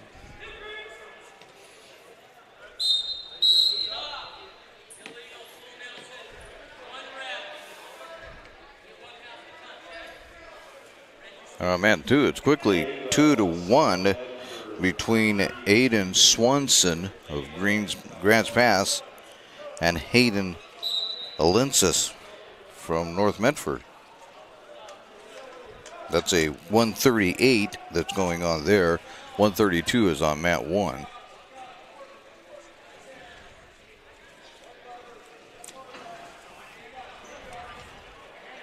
North Medford holding on. Got one leg in here, one boot in, they like to say. That's the prerequisite to a pinning combination right there. We got the lower body controlled here on mat 1. Now we got to get him turned over if that's what we're going to do here. That'll be a stalemate here pretty soon.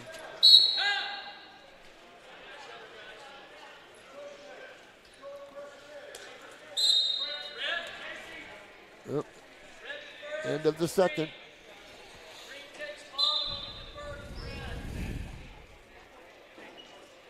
It's Green's choice to start the third, and he'll choose down. South Medford choosing down here. He's behind 2-0. He needs to get his one. He needs to stay compact, if you will. Compact. Defend what he's doing, especially that initial burst. Boy, that's close.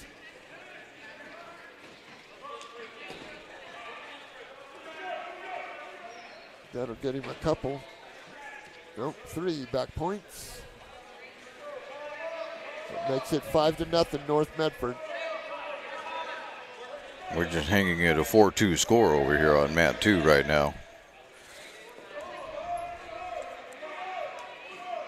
North has got him in trouble. Boy, these kind usually end in the fall. That's for sure. And a fall. North Medford over South Medford.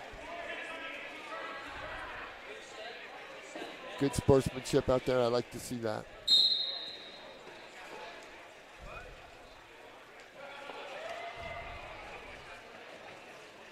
So that win on mat 1 goes to Caden Baker of North Medford. And on mat 2, it's a 4-2 lead for Swanson from Grants Pass.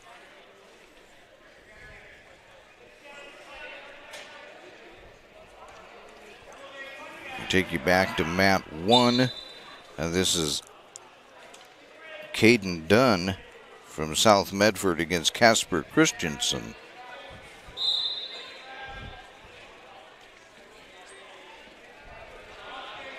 Dunn from South Medford. Yeah. He's in on a leg attack right now. See if he can finish that. Oh, I'll be land. Nothing yet. Oh, wow, that's close. Let's take down for Dunn. And 2 back points for Dunn from South Medford. And over on mat 2, round 2 ends with that 4-2 score. Kind of not much.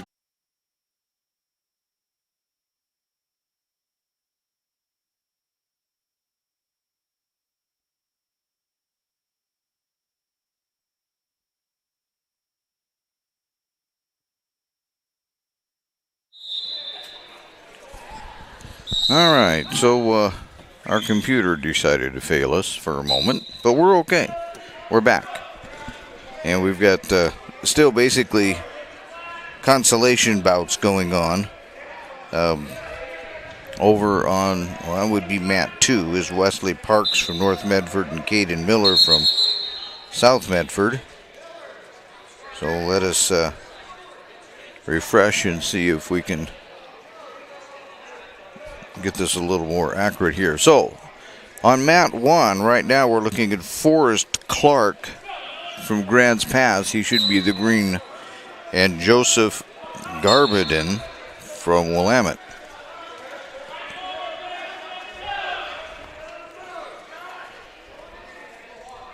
Well, on mat number 1, bout 106.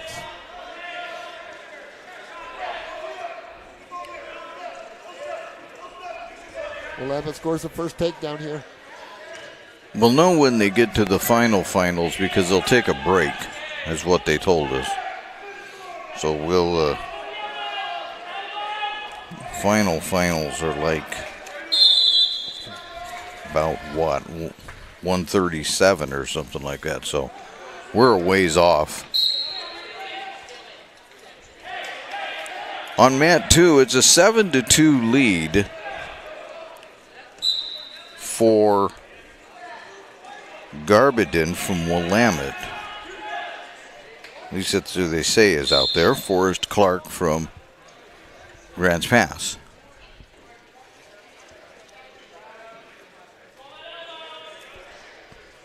And on the other mat, the one you're actually looking at, we're in the middle of blood time.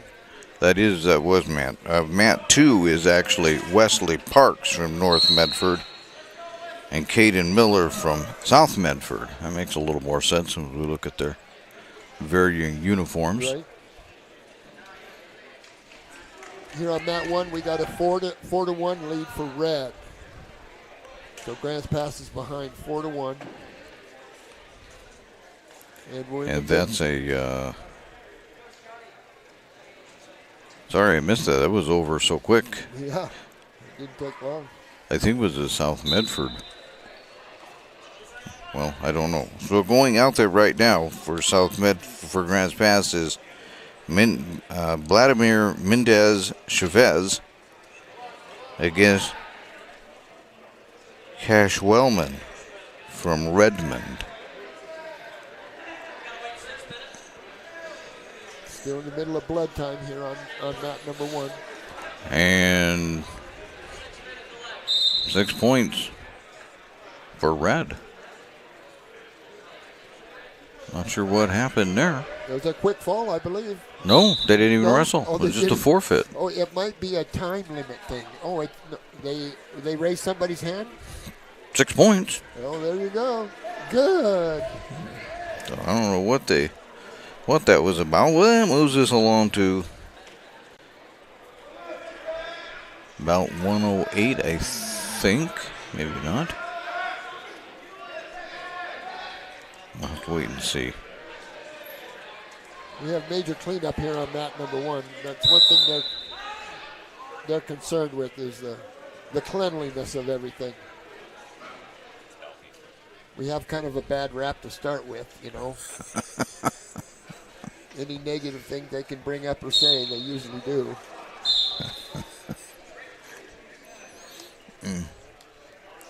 Half joking, of course. Of course.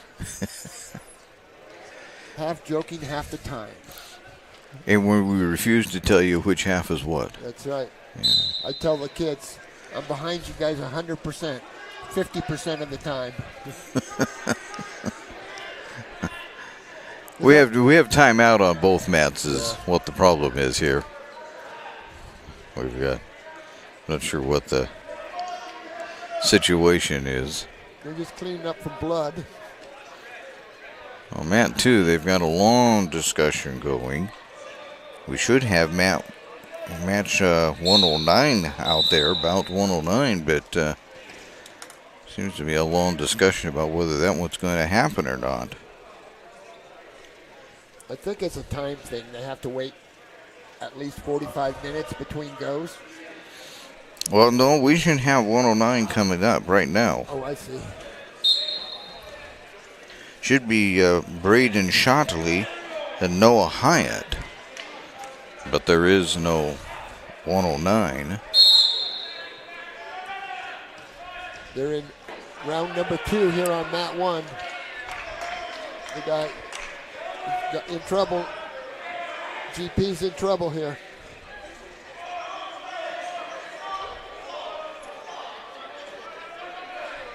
What a kid. Keep fighting. Got the Grand's best kid in trouble down here on mat 1. And a fall.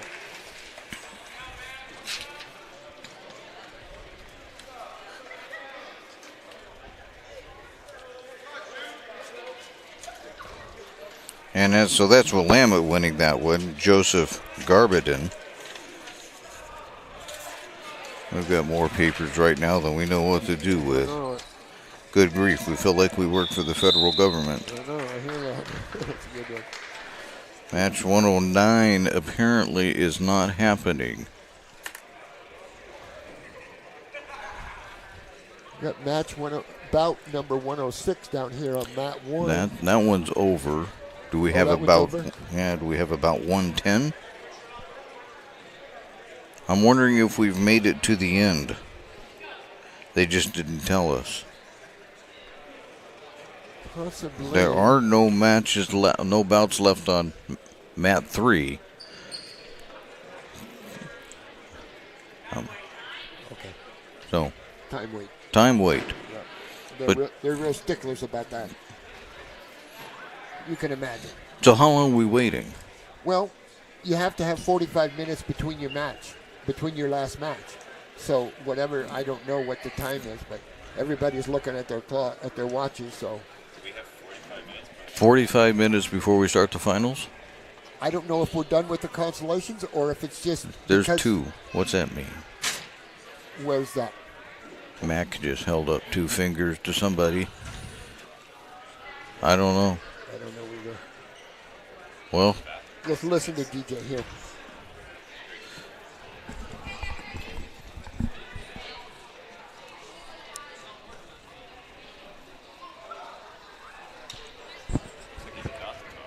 Well, we're trying to figure out here. Are we in a big long break? I know, I'm gonna go to the restroom if that's the case. Well, 1 minute. 1 minute? We'll try to figure this out. I just heard 1 minute for one rep. Yeah, I think it's for this match right here. So we'll just have to.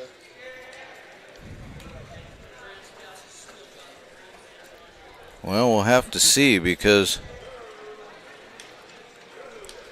everybody's leaving. But we could just shut it down and get a bite and come back when the finals. But I don't know what the agreement is. Okay, let's see what we got going here.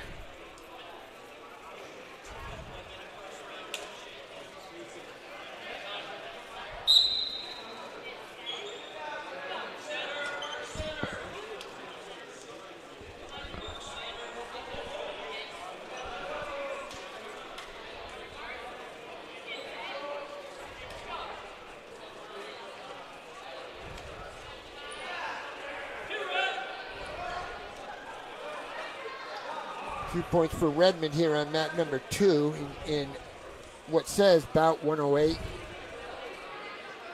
Anyway, Redmond's on top. Oh no, 0-0. No, there has to be a point scored somewhere. Should be 2 red here in the middle mat.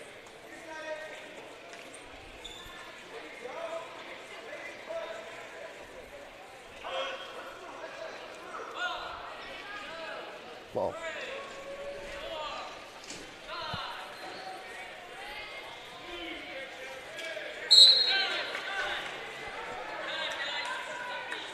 I don't know if he called. Nope. 3 near fall, no fall.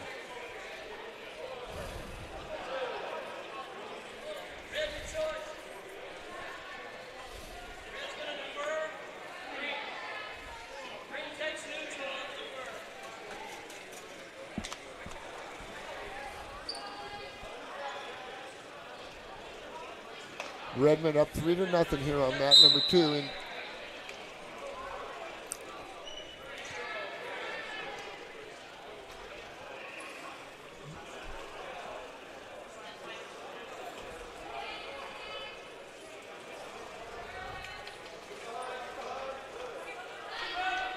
another takedown red makes it 5-0. So this should be Wellman and Mendez Chavez out there if it's truly match 108. I see.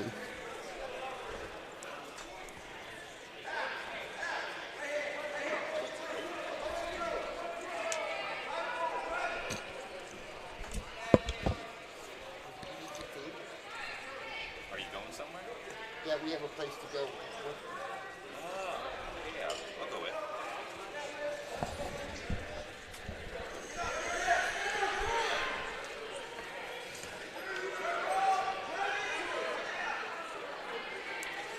Oh, reversal green, Grant's pass. Makes it a 5-2 score.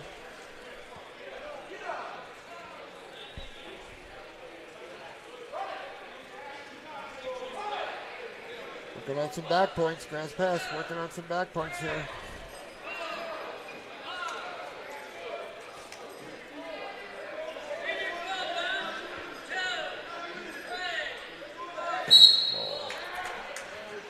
About 108. That was 108, so Vladimir Mendez Chavez gets the fall there.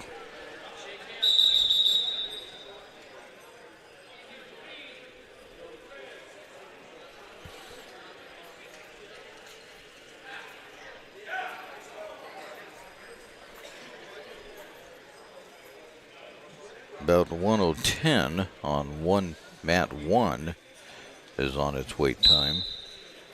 So here we go. This would be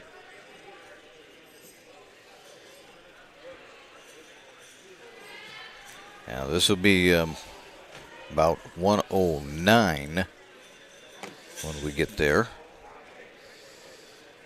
On that one, Terry? On mat 2. On that two? Okay.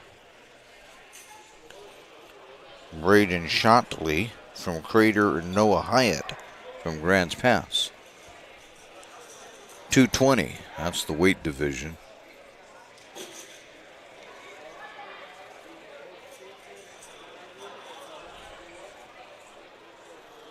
Crater with the red.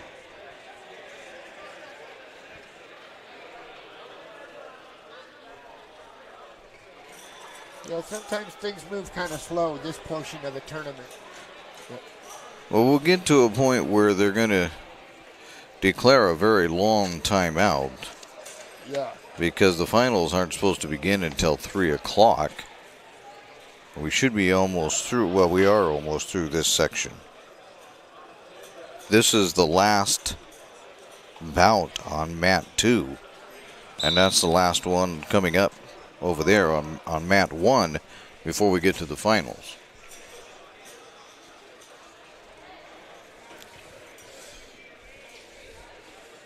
So we'll just...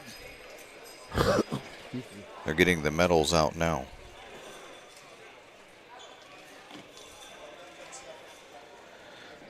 So this is Terry Ross and Chuck Mondell with you at the Rogue Valley Championships. And this looks like maybe just another forfeit coming up. As Grants Pass is putting their warm-up shirt back on.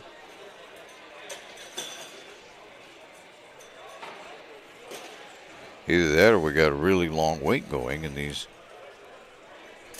poor kids are... You know what? I'll tell you what. We'll be right back in a little bit. And when we actually get some action, in the meantime, you're listening to TableRockSports.net. From the moment you enter the court. We're there to serve, make sure we're creating a fair atmosphere for both teams, upholding the integrity of the game. I chose to be an official when I was a senior in high school, 17 years old. I think it's the best decision I've made. You could play, and you could make extra money on the weekends on the side, and why not? In life, things aren't scripted. Games aren't pre-scripted. You know, I got into officiating because my father was an official. Officiating was part of our family life. It wasn't just the game. Get to be outside, get to like experience the game. It's so much more fun. You can get a lot out of it. If you're an athlete, we need people like you and young athletes who can translate those skills to officiating. So much of officiating is not necessarily what you do on the court. It's how you conduct business off the court as well. Being an official, sure, it's not easy. And if it wasn't for those difficulties, I don't think I would be where I'm at, because it helped me become not only a better official, but a better person. It happens in every town, in every game. We never have a perfect game, but the rewards always outweigh the negativities. And it's just been wonderful.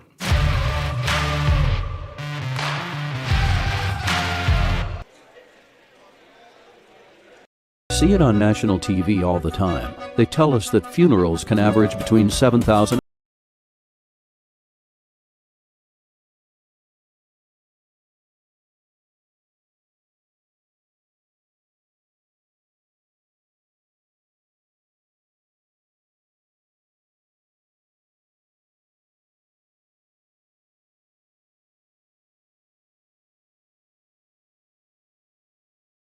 be there.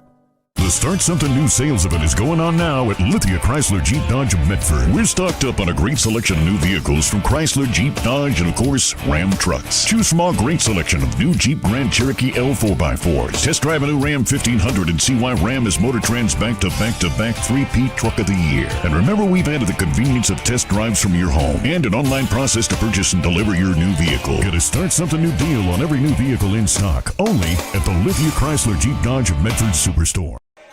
Welcome back to the Lithia Superstore game of the day, powered by Siskiyou Cellular in Southern Oregon on TableRockSports.net. This is the Rogue Valley Championships.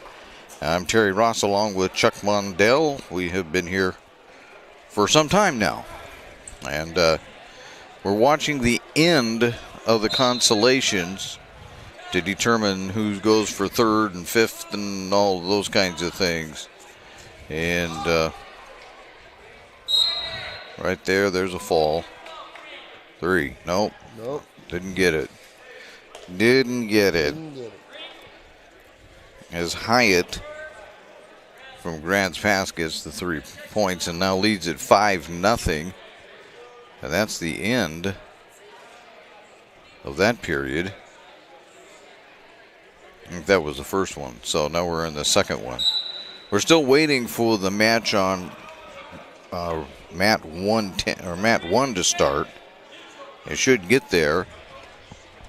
And that should be the end of all the consolations, and we'll take a break at that point when these two matches are over, and we'll be on our way to the finals at some point. Well, that's just kind of the way that was explained to me. Yep. Grants Pass is up 6-0 here on mat 2 in the middle here. So Hyatt pretty much having his own way. Yeah, this is the 220 weight. There's 2 more points. 8-0.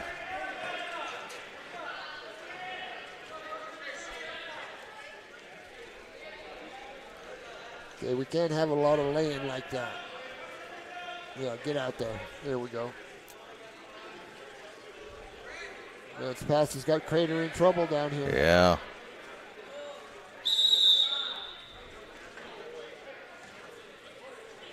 Oh, he's down there. There, he slapped it and There we go. got the fall.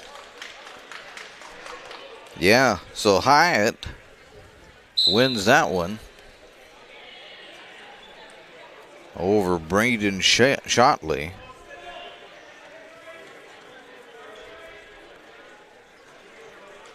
That leaves us, as I understand my brackets here that keep getting updated, that leaves us 1. We should have 1 match to go. And I see 1 wrestler down there. He's prepared. That would probably be Dutch Nicholson from North Medford. It's a 285 match coming up. Uh-oh. The offensive lineman. Oh. Actually, I have no idea if they played football or not. Right, I see. Huh. But nonetheless, it's the big boys. I'll tell you that. Yeah. The finals for the girls are taking off over on mat 3, but I don't have. We got Crater Red and North Medford Green. But I don't have any more in for. And we got a bloody nose. Other than that, we got another one of those from Crater and from North. Apparently, so anyway.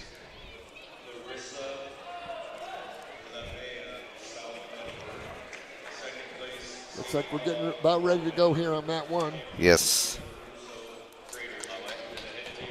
So, Braden Shotley from Crater should have the red. Noah Hyatt from Grants Pass should have green, according to my high-tech device here.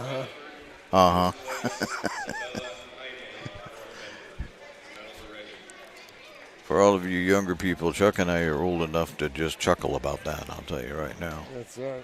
It's like, sure. Okay, we got North Medford red and Grants Pass green. Yes. Right? Yep. That's Crater. Crater and Grants Pass. Crater is red, yes. That came off already. Yeah. He couldn't hardly get it around his leg to begin with. Yeah, we have that trouble with those sometimes.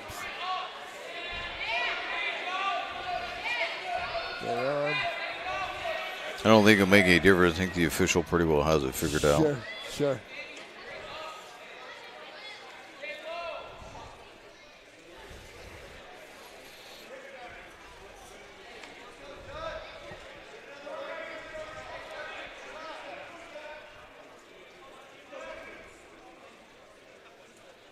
"20 seconds to go of the first round. No points. Just a lot of pushing, shoving, and feeling each other out. Kind of like it is with heavyweight boxers the first few rounds. Just kind of, unless you're Mike Tyson. Right. And then just checking things out. Yeah. Seeing, what kind of strength they have, what they don't have. And that's the end of the first round. And Green got warned for stalling right there at the end. They don't like you to back up anymore. So he got in a little trouble for that. But he didn't lose any points. No, this one was just a warning. The next one will be a point. Yeah. Beginning of the second round, they haven't settled the doggone thing. Boy, rough enough. Championship results at 130 pounds for the girls. In third place from Grants Pass, Taya Boyan. In second place from North Medford, Kiana Patrick. And your champion at 130 pounds, Isabella Heide from North Medford. A lot of, like you said, Terry, a lot of hand fighting, a lot of pushing. One guy's got his ear guards down over, no. Well, like I say, you know, I don't know that all of these heavyweights played football. Right. But if they do, they're offensive and defensive linemen. They're not obviously your running backs. So they're really used to keeping their feet and using their feet to drive the opponent, but also keep their balance so that they don't fall down. Well, you translate that out into wrestling. You just have two guys that know how to keep their balance and use their feet really well. And if you watch them, they do use their feet. They set a lot. Just like they're being, like the other person's trying to block or trying to get by them. Right. Oh, there we got him down.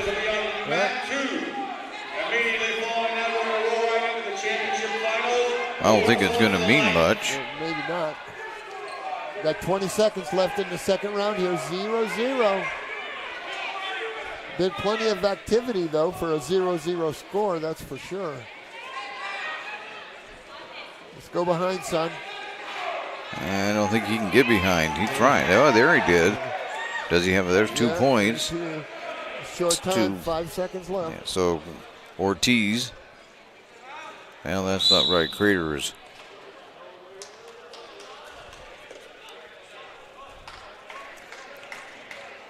Trying to figure what happened. Here's Crater. North is red. Yes. 2-0 red down here, beginning of the third round.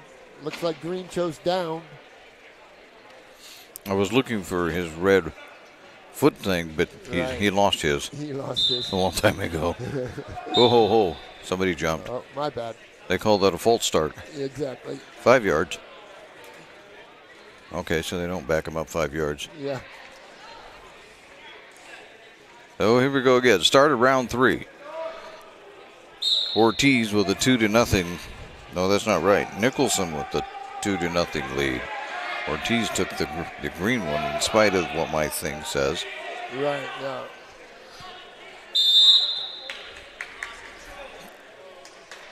One point escape Green, loss of control. 2-1, we got a close one going down here. 1:45 left in the third. But they start them in the neutral, so we'll do that. Feel it out and hope to get an advantage somewhere. Yep. Boy, there's a lot of arm stuff going on, though, that's for sure. They're going to have tired arms. Yeah. Which would make a difference, one would think, in the third round. Right. You know, you're going to have a little.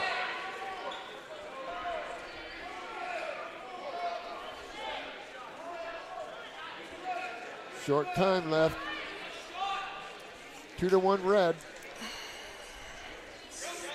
North over Grants Pass. 2-1 here. A minute to go in the third.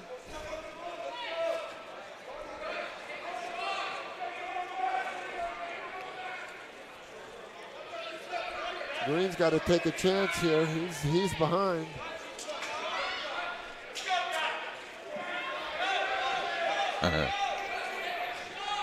Well,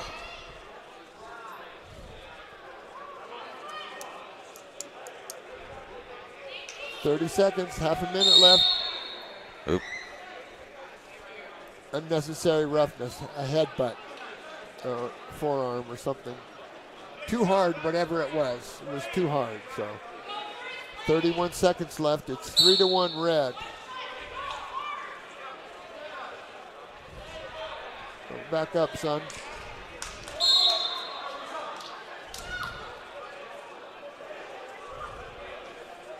"20 seconds left in the match. It's a 3-1 match.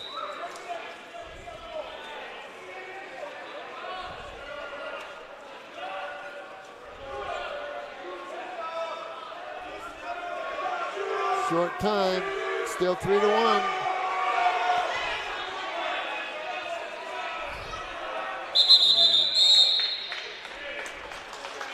End of the match. Good fight.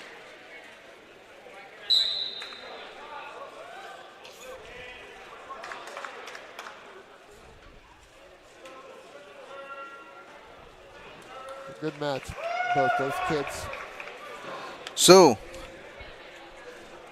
I think, if I have it right, from what I was told way earlier today, that is the end of these until we get to the finals, which are coming up. But there's a 30-minute break in between, as what they will do is they will finish off with the girls wrestling. So we have a ways to go, is what I'm trying to tell you. So here's what we're going to do. We're going to leave you because we're going to go take a bit of a break, and then we'll be back here when the finals start.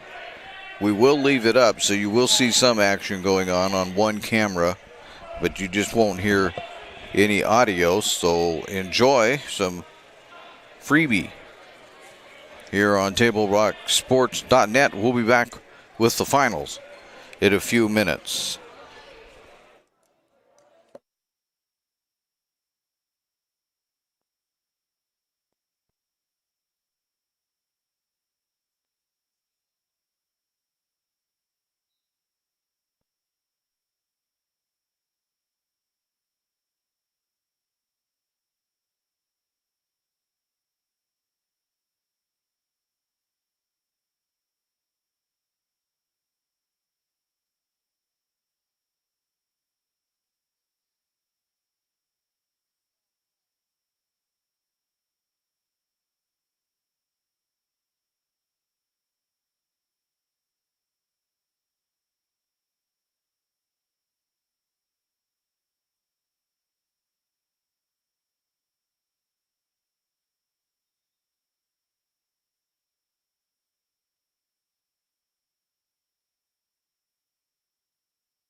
Terry Ross with Table Rock Sports here with you. Here in tune with the Lithia Superstore game of the day, powered by Siskiyou Cellular in Southern Oregon on TableRockSports.net. This is the Rogue Valley Championships. The finals, as they have told it to us, are scheduled to begin in about 6 minutes at about 3:15. So we're not sure what we have going on out there on the mat at the moment. We'll have to catch up with what match numbers and where we're at. But these are consolations for 3rd, 4th, 5th, and 6th places. But we'll get down to 1 and 2 here in just a few minutes as they're preparing the gymnasium for that. So in about 5 to 6 minutes, somewhere in there, we'll be starting the finals of the boys' wrestling tournament here at the Rogue Valley Championships. You're listening to TableRockSports.net.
And this is Terry Ross back with you on the Lithia Superstore Game of the Day, presented by Siskiyou Cellular in Southern Oregon on TableRockSports.net.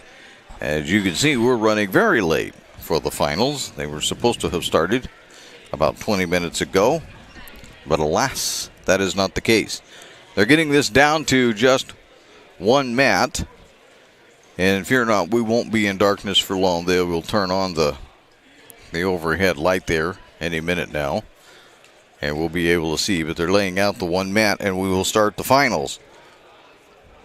It will be starting at the 106 weight, and it'll be Christian Hernandez taking on Joseph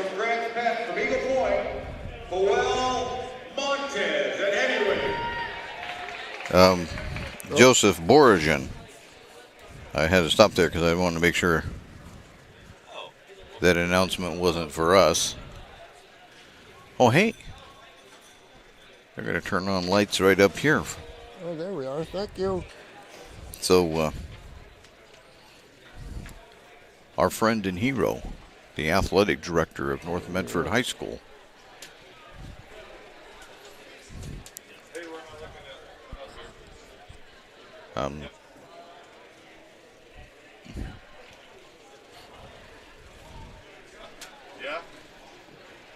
I'm watching to see what he does, because maybe this is something we need to learn.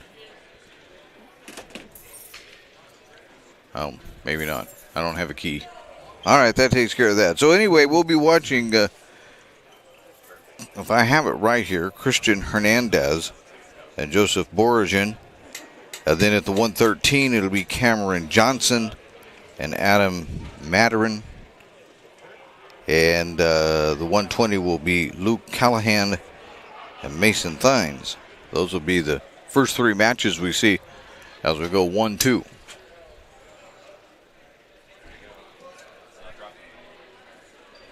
Oh, nope, they weren't going to turn on the lights for us. Forget it, Chuck. Okay. They're lowering.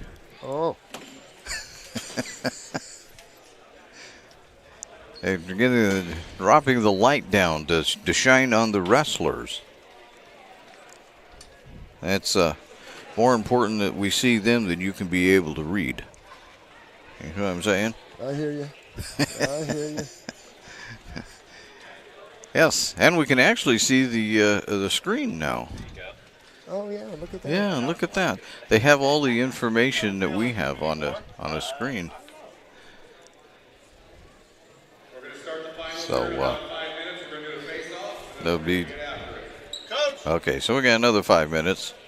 Tony, more or less. Light.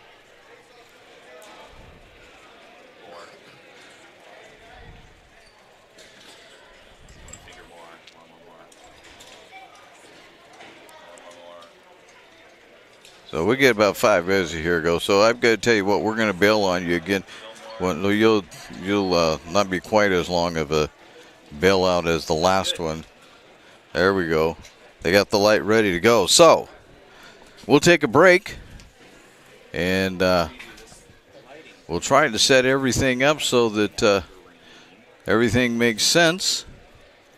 And we'll get going right after this as you're listening to TableRockSports.net. You're a coach or plan to be a coach. What kind of coach do you want to be? This? Hey! What is that?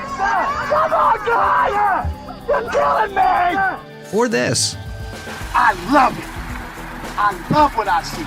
I don't care about the mistakes. Everybody makes mistakes. Guys making millions of dollars on Sundays, they make mistakes. Know your role.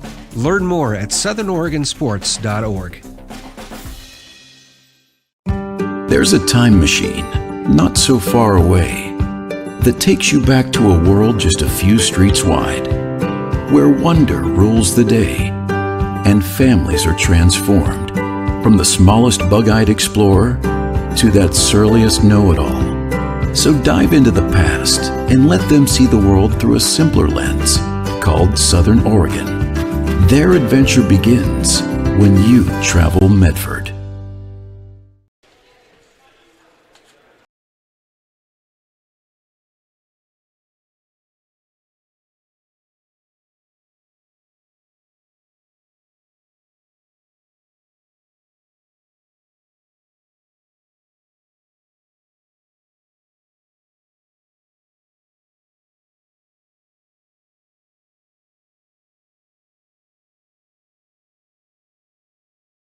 gather and memories are made. Tap Rock Northwest Grill.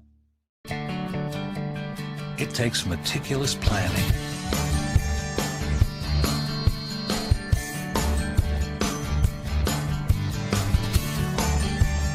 continuous monitoring, and forward thinking to deliver the perfect 3-egg omelet. Just in case.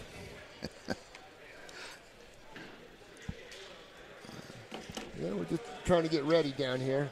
I like these. And hold on. Go ahead, We're go back ahead. here at the Lithia Superstore game of the day, powered by Siskiyou Cellular in Southern Oregon. And now they're going to do the face-off, and we have to get the light down. And Chuck Mondell, showing off his knowledge of wrestling, was informing us that that particular type of light that they use out there in the middle to light up the middle of the mat was invented right down in Southern Oregon. University, yep. Yeah. So, okay, that's annoying. But, yeah. So, what kind of light is it? It's obviously high intensity of some sort, and it sort of adds atmosphere as long as it's bright enough, Terry. Yeah. As long as it's bright enough, and this looks like it's pretty bright just from what I can see right now. Yeah. But could you imagine the close calls underneath? Kind of hard to see. Yeah. Yeah. But you're right, when you turn the lights down, and like they have here, they've turned all the gym lights off, and you have only that one. Well, the wrestling is really spotlighted. Yes, it is. Yes. And to our left, they have a nice screen up so that we can see who's out on the mat. Wrestling for first place with South Bedford, Christian Hernandez. We will have the face-off. The two competitors at each weight will go out and shake hands and say, good luck, I'll be out here to take care of you later.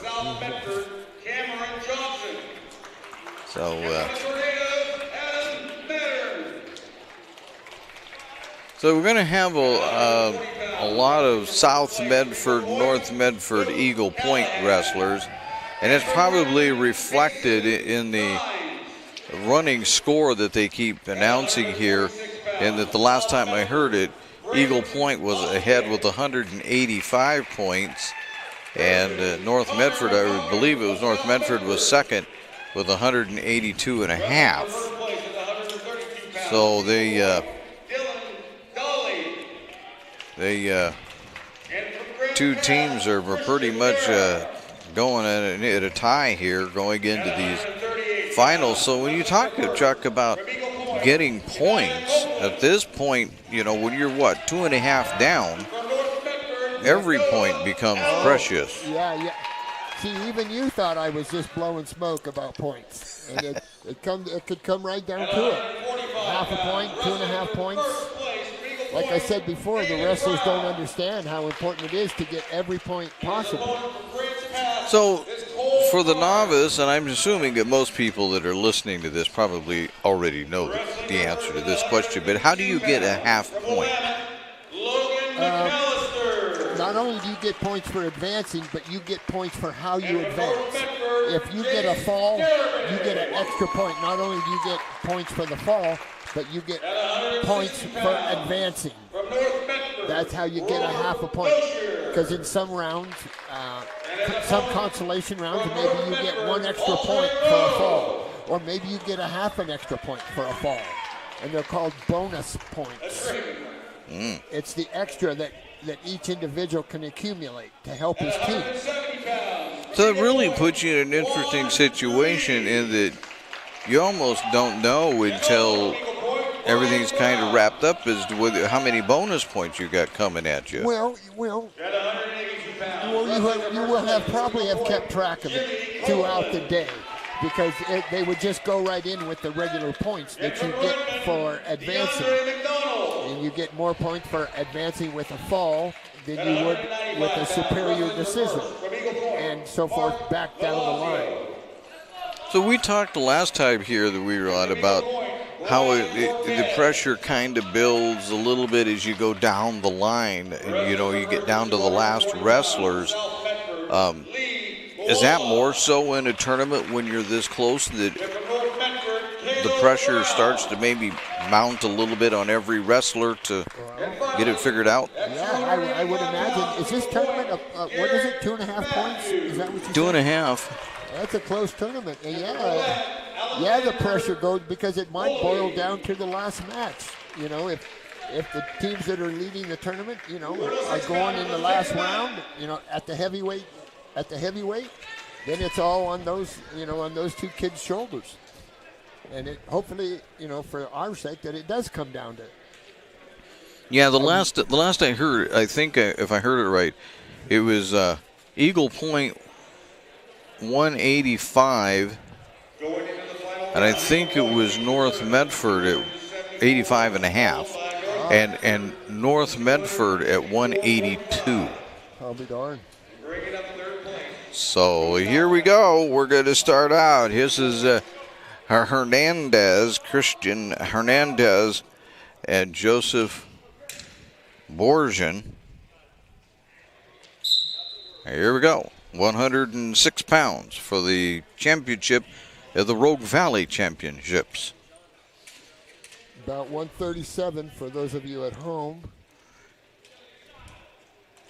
Again, these are 106-pounders.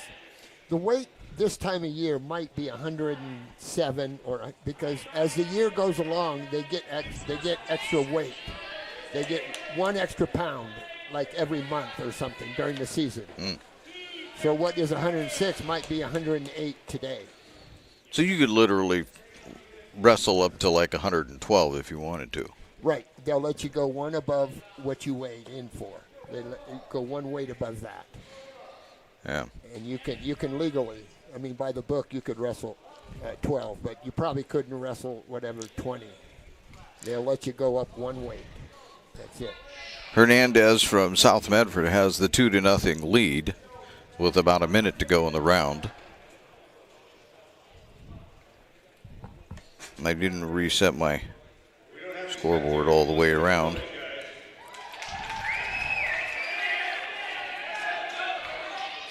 North Medford driving on a power half here. A far wrist power half.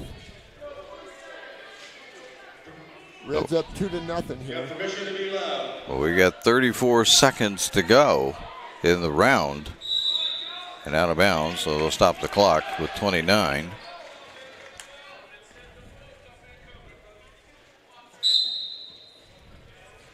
See that trapped arm right there? Mm-hmm. We got to be very careful of that business, because he's got no way of protecting himself. The bottom man, once he gets lifted, once the top man lifts him, if he has an arm trap, you're in pretty bad shape. So we're taught to protect the wrestler right there and stop that and call it potentially dangerous. It's called a trap arm. 10 seconds. Well, we're going to end up with a 2-0 score here the way this is looking, at least out of round 1. And there it is. Round 1 is history. Now they told me, I don't know if the home establishment handed out watches, but they know at the end of the round by when their watch buzzes. And I don't know if they just had them for the officials or if they just had the right watches on today. I'm not sure. But they feel a little buzz on their wrist when the time is out.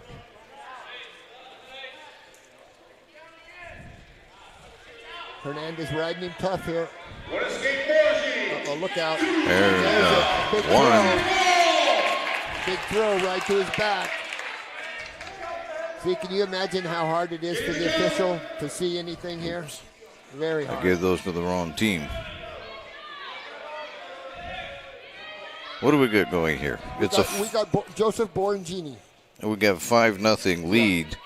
For Borangini. Red. I had it reversed on my scoreboard. Sorry about that. That's all right. And there's 3 more. Makes it 8-0. So that's Hernandez, actually. On the bottom is Hernandez, South Medford. Yeah. And Joseph Borangini on top is up 8-0. You're going to get a few more here. Oops. Looks like a 2 count, maybe not. 50 seconds. Got the power half going here.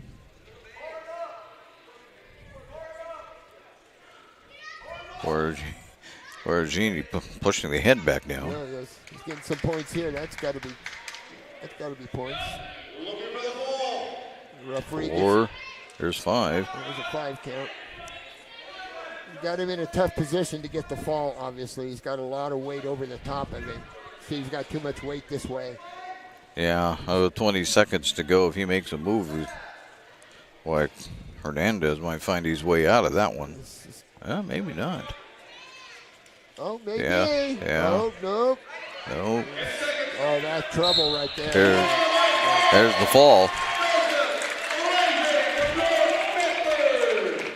So that eliminator scoreboard, but that'll take care of the 106 round as Boragine comes out with the win. Next up, another match between North and South. Johnson and South. Here we go, North and South right here. So Johnson and Mateen. It's interesting that they've got them reversed here. See, North should be, North is red. Yeah. And It's just on my pad. They show them the other way around. Yeah. Red picked up a warning. Andy Zatola is on the whistle. They call the guy that blows the whistle. They say on the whistle. There's 2. There's 2 more.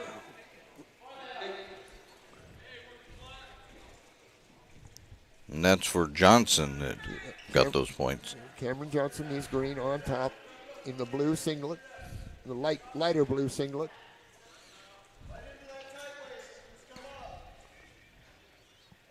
Minute to go in the second.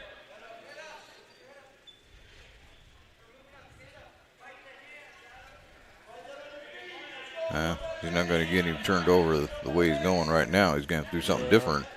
The referee's going to have to step in here, it looks like to me. You can't lay on a parallel like that.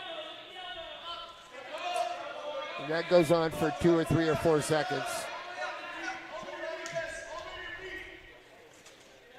The action, there's still action going on. It's just slow. Yeah.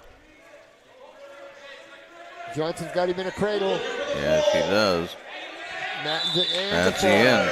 Yeah, that's the end. So Johnson is going to walk away with the championship medal for the 113. Good fight. Wrestlers, after you complete your match, come to the head table to get your first and second place medals. Wrestling at 120, Luke Callahan from Eagle Point and Mason Thines of Redmond. Looks like Redmond will be red and Callahan, Eagle Point, will be green.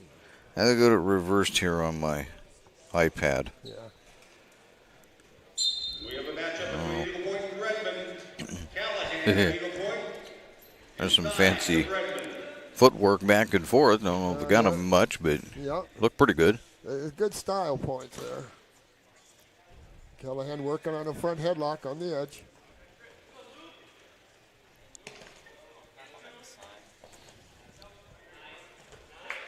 Oh, there's 2 points. 2 for Callahan. Get over there, John.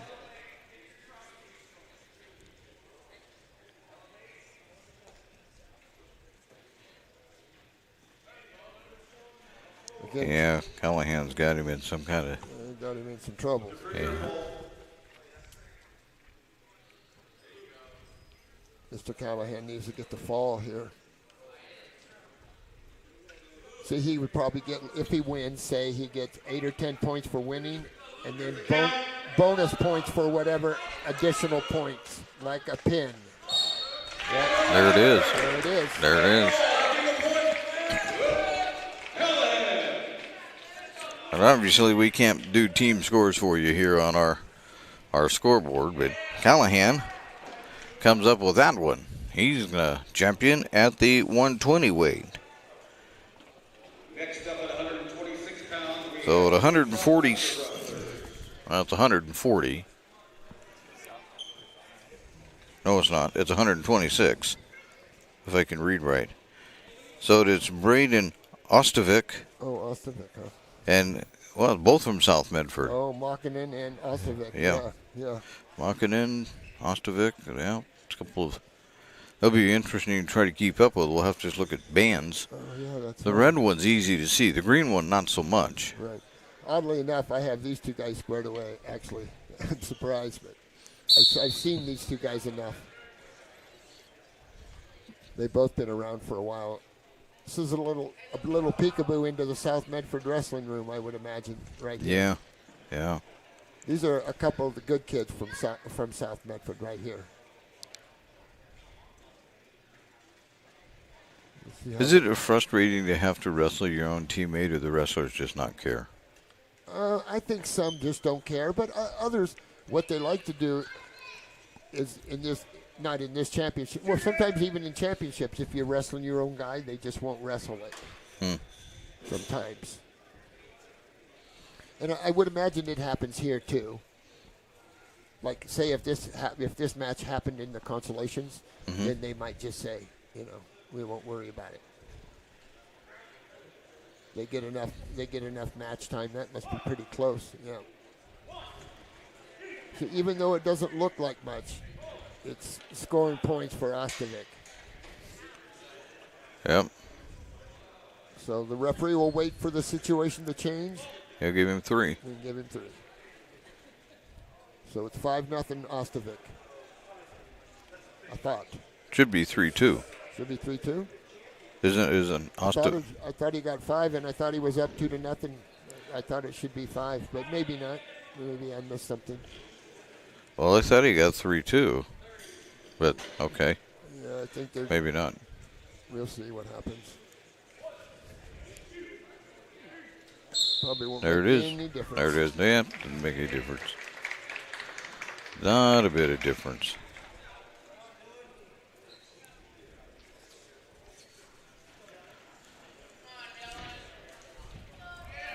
Yeah, so. Yeah.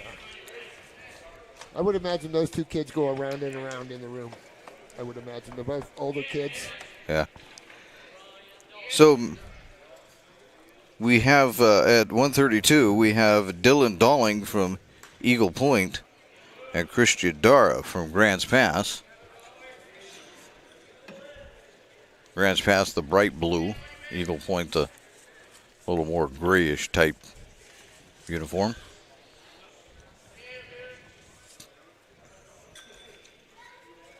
Next up at 132 pounds, Eagle Point versus Grants Pass.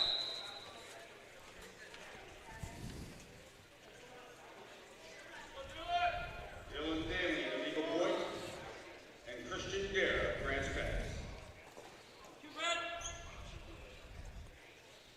2 points there for Dara.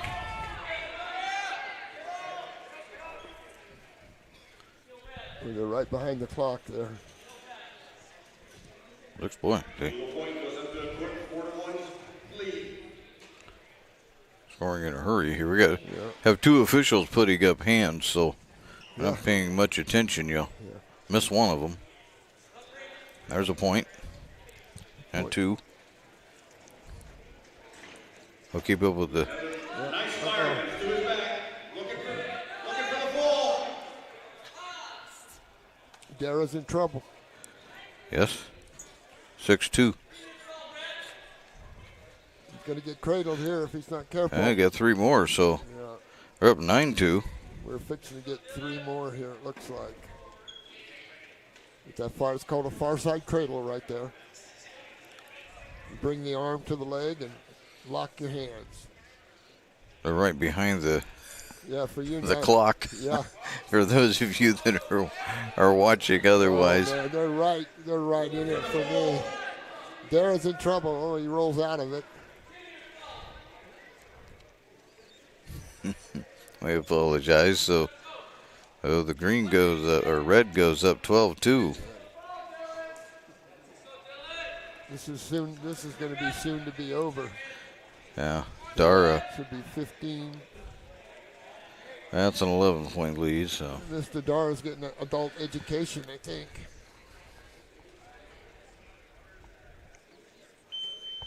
Oh, there's a round.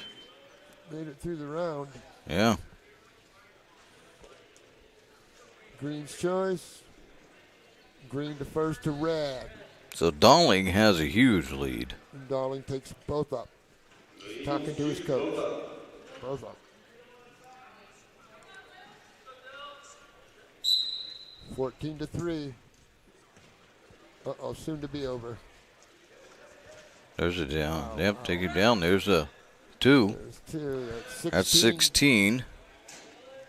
One more set of back points for Mr. Darling.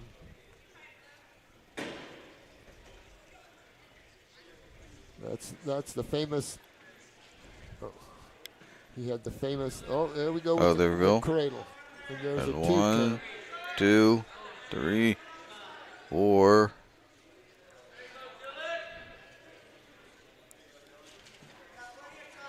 And the fall. And the fall. Huh.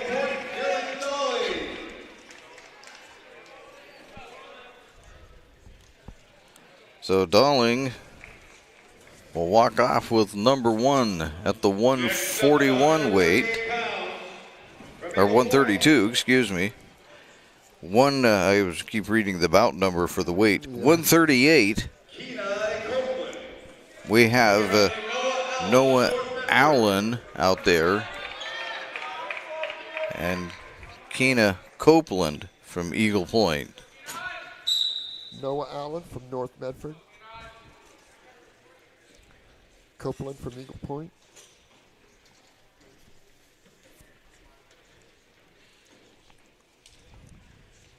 At 138 pounds.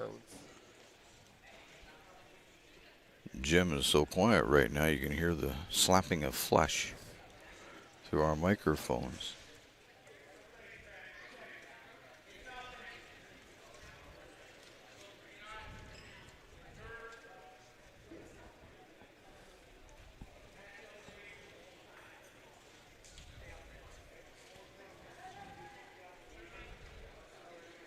Well, minute 15 to go in the round, and nobody's managed to get an advantage yet in any way.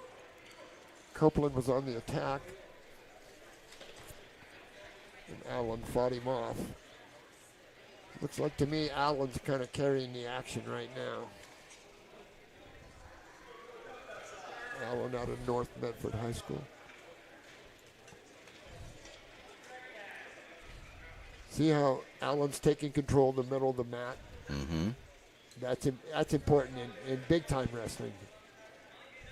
That's one of the criteria that the referee will use for calling stalling. Who's controlling the mat? Who's controlling the center of the mat? Whose back is to the edge? Who's backing up? No score. All questions that we have to answer.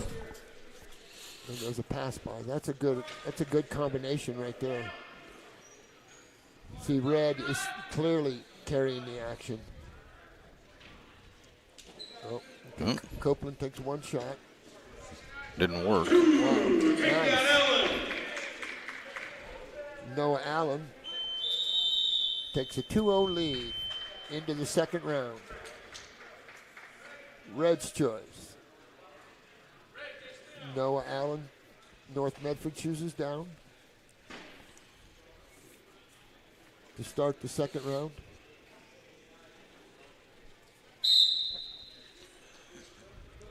One escape. Noah Allen. 3-0 now. Again, here's where Noah's got to go and get some points. Because obviously it's a close team race. You know, the coaches and probably the wrestlers know what the score is right now. You know, the team, the running team score, let's say. And it's interesting because what it is these two teams are 1-2 right now. So Yeah, Wow, nice headlock. Yeah, I'm sure.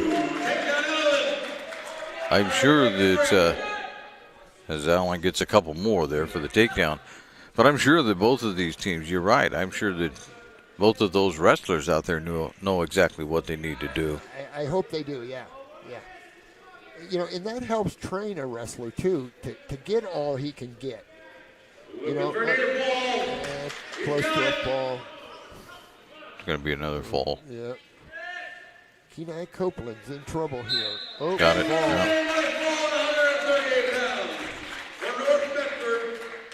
So, at 138, Allen comes out the winner. And he'll take home that first place medal.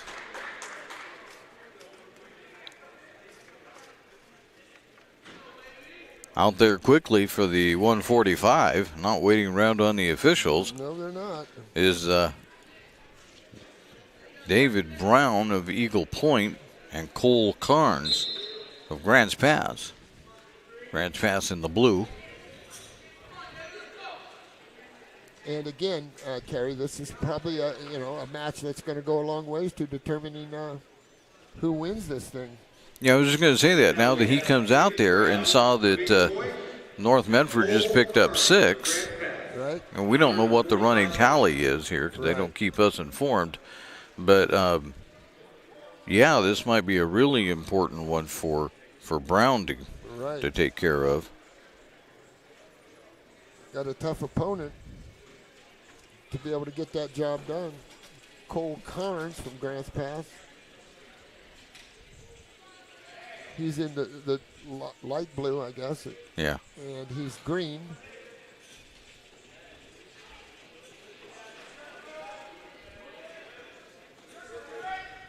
Brown in on an attack. And that comes with a minute to go and still no score.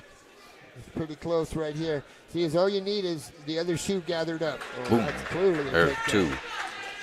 And the Eagles with the takedown.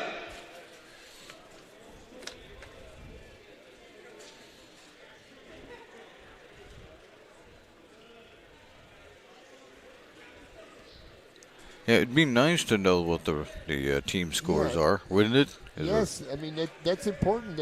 That's fans come for that. Half the fans are here for the team. The team scoring. They would like to know. I would like to know. Yeah. What? So that every match, we know. Yeah. What has to be. What has to be exactly. I don't know. They're real lenient about.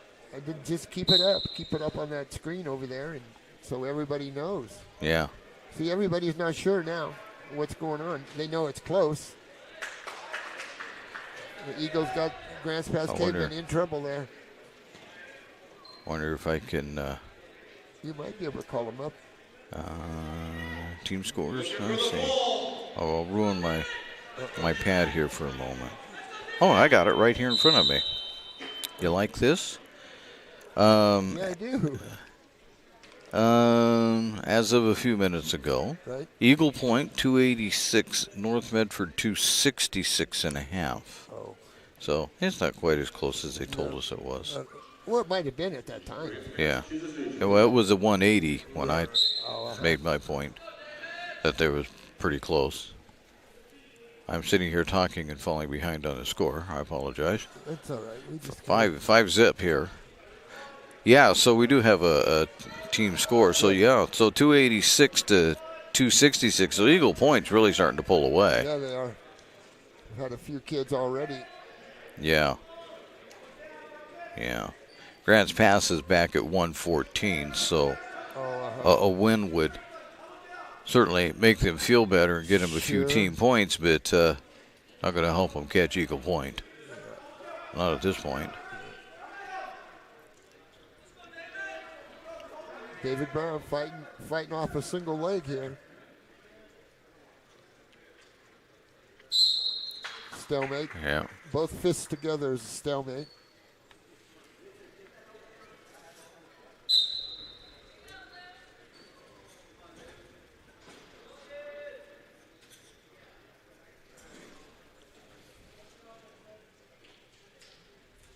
5-0 for David Brown.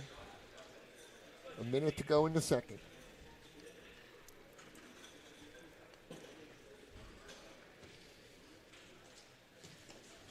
I know these wrestlers are tired. Oh, yeah. After a long day, but I tell you who else is tired are the officials. So this is like, what, their third match of the day, fourth match? Probably 4 or 5, yeah. Probably. Maybe 4. 4, I would think. They won, and then a quarterfinal, semifinal, at least 4. Right, yeah. At least 4. And the Consolation guys, they might have done 5. From what I understand, the OSAA gave them one more something. I forgot. To take down green and one escape red.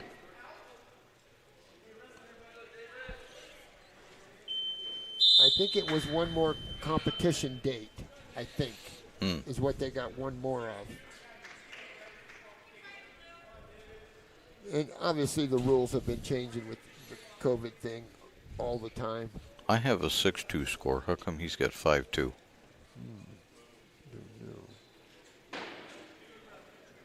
Looks like they're checking on it. Let's see who's right at the end of the day. Deduction, 1 team point. Oh. What was that? 1 team point deducted from Eagle Point, unsportsmanlike something. But I don't understand why it wouldn't be during the match. It would be a match point, not a team point. I think. We'll see. Yeah. Yep. Yeah, they're taking away a... Oh, see, I was right the first time. I'm not sure what... I had it right. Well, it's the beginning of the third round. It is. Whatever. Yeah, whatever happened there. Yeah. I just saw him put a finger up. Yeah. You know, so I don't know why. Unless it was on the bench, because if it was on one of the kids, it would be a team. It would be a match point, as opposed to a team point. So I don't quite understand. Oh well. Oh well. 6-2 is 6-2 anyway, no matter how you do it. And really what it comes down to is Grants Pass needs to figure out something. So, Terry, you watch what's-his-name Dyer play basketball, right? Yeah. How come he's not going somewhere to play basketball? That's what I don't understand. I have no idea. I haven't talked to the coach. Right. So I don't know. Yeah, he became the all-time rebound leader in North Medford High School history. Yeah. I mean, of course, in every rebound he has for the rest of the season, he just gets further and further away from second place. Right. But yeah, it's a funny thing, like they said about Steph Curry, breaking the 3-point record. Right. I mean, every time he shoots one, he breaks a record. Sure. And we just eventually quit saying he's breaking records. We're just saying he's just adding on. I see. And forget breaking. Right. But yeah, I suppose that technically, one almost don't need to put the score on the scoreboard. Right. That scoreboard down there is almost in the right position. We see it all the time on our camera. Right. But anyway, yeah, 8-2 as you can see. There's short time left in the third here. Yeah, and you can see you only got 15 seconds to go. Right. So I don't know that I like them wrestling behind that thing, but but for our viewers, at least you can see the clock. Yeah. Oh, stop it with 1. We stop the clock with 1 second left. David Brown up 8-2 on Cole Carnes from Grants Pass. There it is. That's it. And the champion from Eagle Point. So Eagle Point gets that one as David Brown gets him some points. Next up at 152 pounds. We'll be back to Logan McAllister. And from North Medford, Jace Garabay.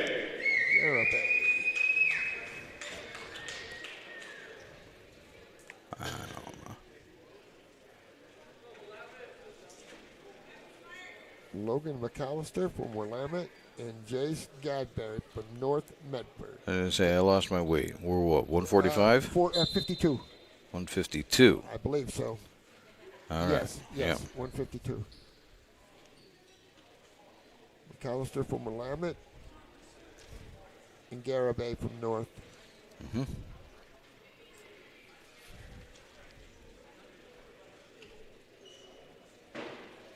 And both of these had wrestlers had a fall in the previous round, so.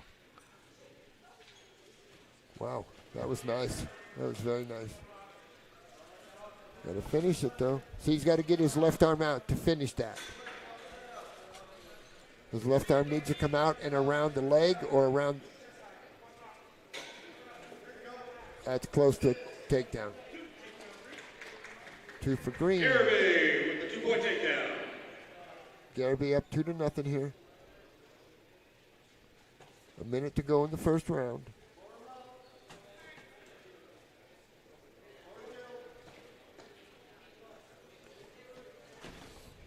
Remember, we said earlier about every kid having a job to do when they go out there. Mm-hmm. If you're favored, you should beat him as bad as you can, and if you're not favored, you need to keep the score as close as you can. So they always have a job to do. 1 red will escape. 30 seconds left. 37 seconds left in the first.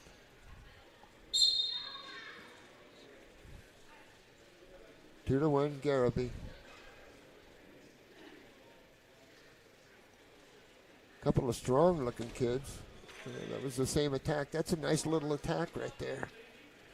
By Willamette. By Willamette. Yeah. 18 seconds. These look like a couple of varsity kids. That could be. They got good records. 19-3 for McAllister, a senior, and then Garibay, a senior from North Medford, with 18-11. So,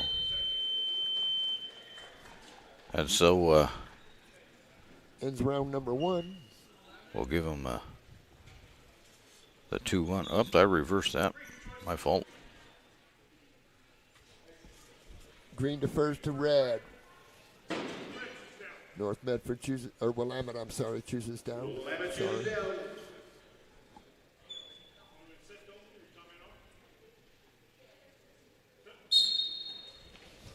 Whoa, whoa, oh, that was whoa. nice. I would say. 2 reversal. Makes it 3-2 to McAllister.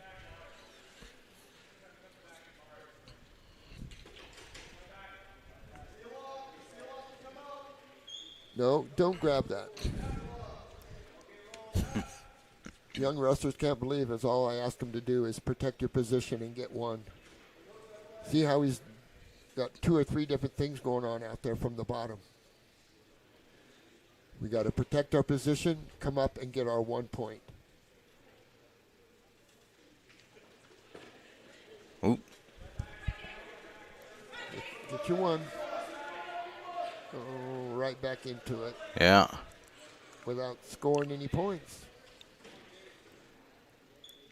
Is it sometimes easy for a wrestler to lose track of the strategy? Oh, well, sure. Yeah. Yep. How do you get him back on track? Just focus. Whatever you need to do to get back on track, to focus. Think about your best stuff your best moves from the neutral. Something that you can get some momentum, get some confidence, and get some momentum. But boy, when things start to go bad, it's not a good feeling, especially if you have trouble with your shape, your fitness. All right, so Willamette will start on top again. 35 seconds left in the second. A 3-2 match, and so they're close. There's yeah, we're getting some little competition here.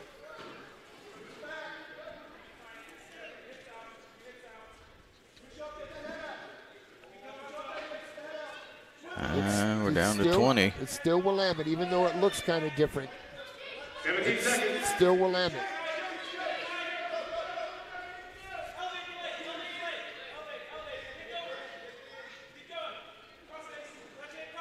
Good use of legs. Yeah. Been doing his work in the weight room for legs. Yeah, hasn't missed a leg day. Yeah. It's Green's choice. North Medford takes both up. We'll starting period number 3. I realize I'm not doing real well with my periods over here. I get too involved in what otherwise to keep track of the computer. You're doing a good job, my friend. Just keep up the good work. We're almost there. 3-2, a good close one down here. Ooh, almost had him down.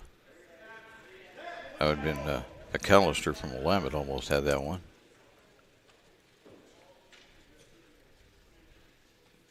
McAllister up, or excuse me, Garraby up by 1. Other way, McAllister. Other way, McAllister, I'm sorry. Yeah. Oh, 2 more for McAllister. 2 more, so yeah, McAllister maybe is getting a hold of this one. Yeah, it looks like he's stretching the lead a little bit. This has been a fairly competitive match.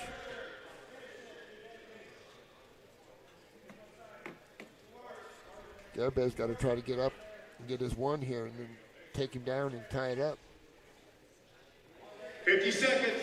See, in international wrestling, who scores the last point? If it's tied, they go to who scored the last points. A little international insight there. And they have bricks that they throw out. If they have a question about a call, they throw a brick out. 20 seconds left in the third, 5-2. For McAllister, Logan McAllister from Willamette High School out of Eugene, Oregon.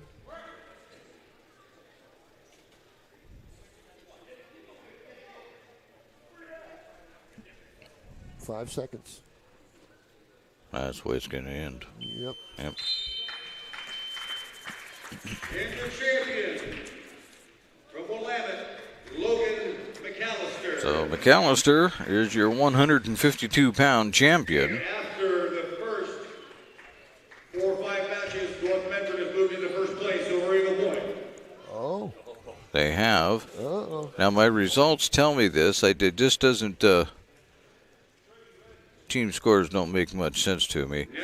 But North Medford has 210.5. This is as of like a minute ago. Eagle Point 204. South Medford 135. Redmond 134. Grants Pass 105. Willamette 78. And Crater 62. So I would say that win there by Willamette will help their cause. Right. And obviously North will get a win here. Copeland. Am I on the right match? Nope. Nope. 160. 160. Yes. So this is Rowe. Right. Taking on Robert Dosher. Yeah. And since they're both from North Medford gets a win. That's right. So to extend the lead. See, and they'll automatically get a pin like this, ended in a pin.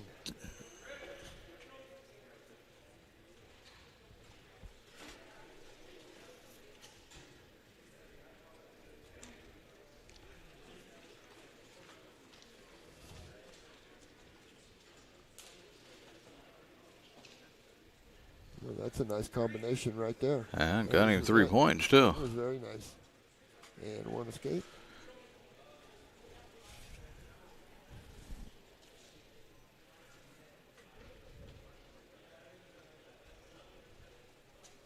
Another nice technique, and he intentionally lets him go. This is a strategy that some use. Take him down and let him up. Take him down and let him up. And sometimes it's easier to get the kid to his back from your feet than from the top and bottom. Some people say that.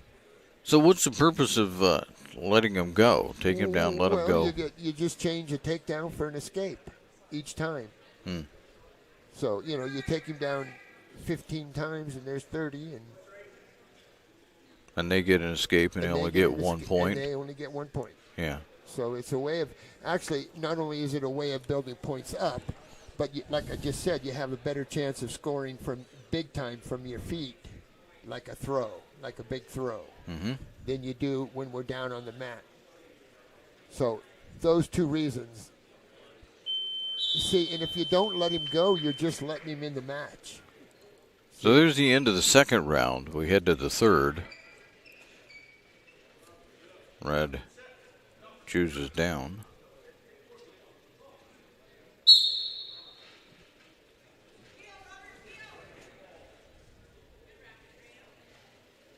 Yeah, North Medford will pick up considerable point each here, obviously.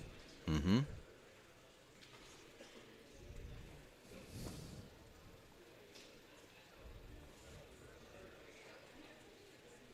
Yeah, they're going to pick up some big points here. Well, depending on what row can get done. Right.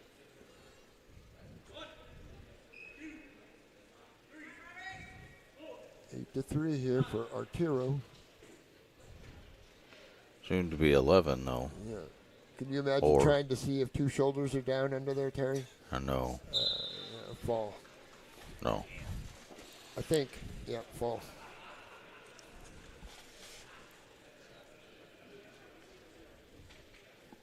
So, yeah, Arturo Rowe is your 160-pound champion. And your champion at 160 pounds. So, at 170 pounds now, we'll see Ruiz, the second, a senior from Eagle Point, and Brian Brown of Eagle Point. So we could just cancel out that last match because this one will. This one will cancel it out. If they get a fall. Right. Yeah. Anything less than. Yeah, you'd think that if you knew that, though, one of these would agree to take the fall. Yeah, see, that's why they give them fall points already. Somebody's going to get fall points already, whoever wins it. Because it could mess around like that, say, and just keep a 1 point match, let's say. And then you won't give up as many points as you would otherwise. So in a situation like this, the winner is going to get bonus points also. So it'll just turn out to basically be 6 points no matter what happens here? Yes. Plus whatever might happen. A superior decision or a whatever the other one is. You get an extra, you were talking about half points and stuff. That's what you get half points for. Like the difference between a superior decision and a regular decision. You would get that, whatever that, they're called bonus points. And it's you get rewarded for getting the fall or beating him by 15 or more or 12 or more or 8 or more. So that's where half points come in. Yeah, so there's no hanky-panky that way that you just mentioned. All right. Yeah, so Medford with those 6 points now has 216.5. Eagle Point at 204. So they're going to be right back where they started. Yep. In terms of separation. Which provides us with an interesting, since we've kind of get all this figured out here a little bit. I'm getting familiar with the website. Good. But we have a Eagle Point wrestler coming up in the next bout, and we also have one coming up in the 195 weight. In fact, we have two wrestling in the 195 weight. So they have a chance to pick up an awful lot of points here all of a sudden. Right. Because North Medford's not going to be on the mat at all. Oh, yeah. Not this match or the next two, because it's the other wrestler is Redmond. Right. So three wrestlers from Eagle Point and one from Redmond in the next two matches following this one. So there you are. that's See, now that's what the fan would like to be able to do also. You know, I know they announced them and stuff. Yeah. But it'd be nice to have them, for example, on the screen.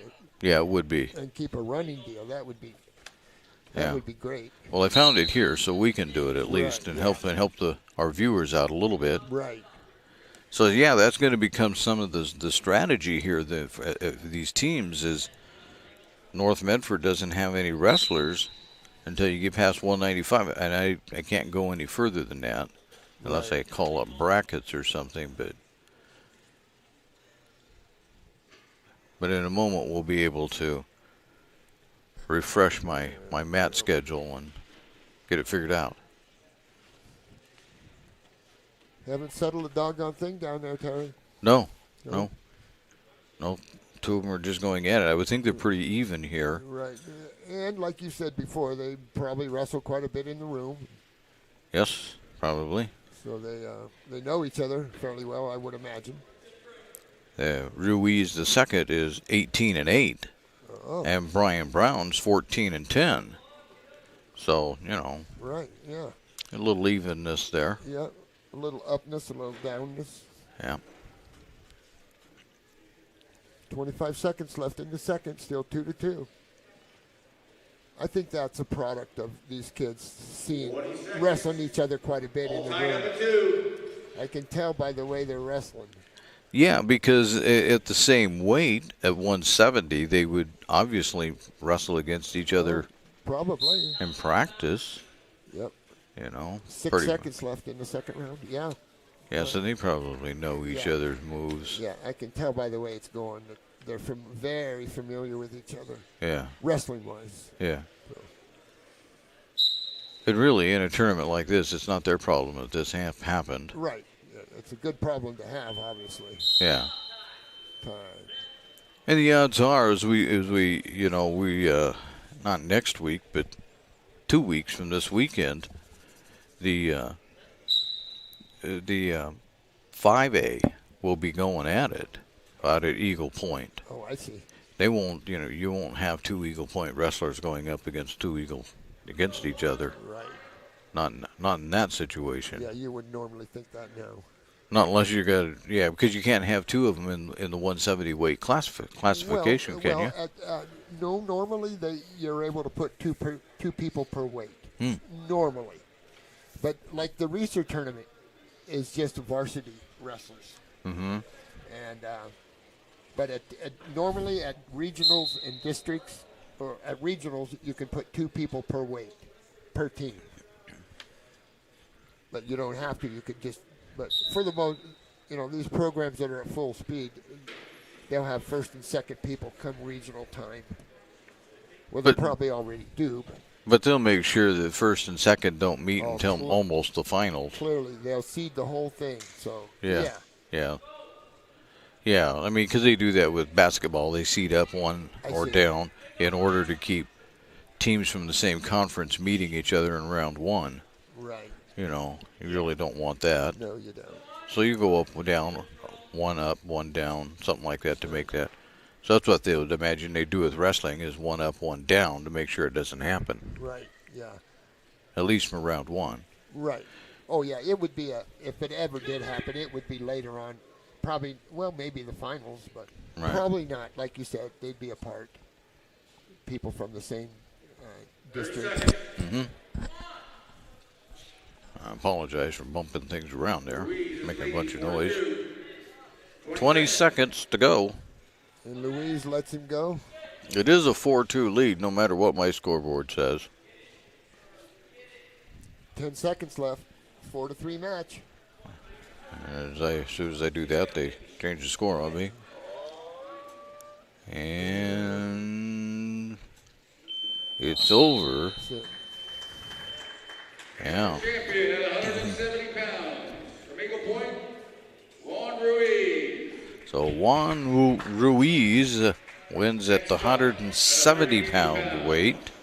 We have Jimmy Copeland of Eagle Point. Now we go to 182. That brings up Jimmy Copeland Sr. taking on DeAndre McDonald from Redmond. Excuse me. Copeland is 15-3. And he'll be the green. And DeAndre McDonald, red for Redmond.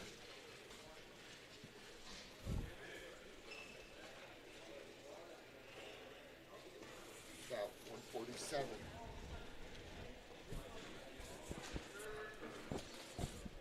Good idea. Thank you.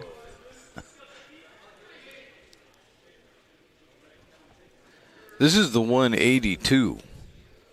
So this, again, as we talked about earlier, on you start to get up to these kids understand how to kind of keep their balance a little bit, Right.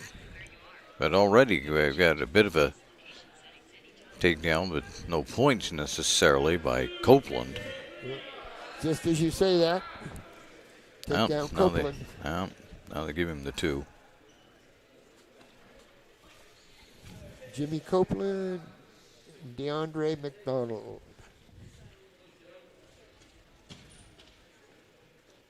And they'll be out. And So they're out.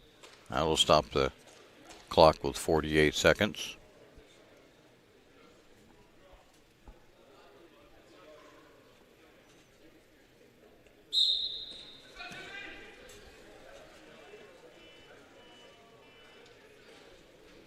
Tough crossface right there by Copeland. Kind of high. Still Copeland. Still Copeland. Copeland's got him down. Yeah, that's a tough one there. Yeah.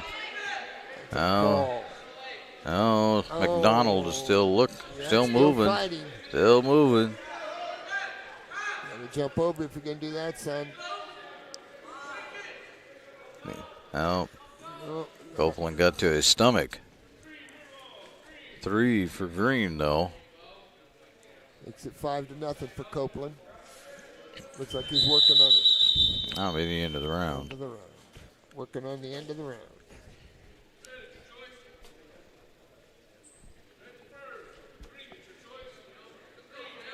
Green chooses down. Mr. Copeland's on the bottom. And he's obviously looking for an escape here. Yes, he is. And it's best that they don't get extended. Well, he didn't get the reversal, though. Got the reversal. Remember, 2 points for a reversal. 2 points takedown. 1 point escape. Copeland's working on what they call a digger, a D-I-G-G-E-R. Got to get that. McDonald's not giving him much, though. No, he's not.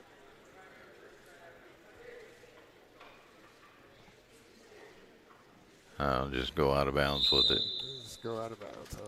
Start over.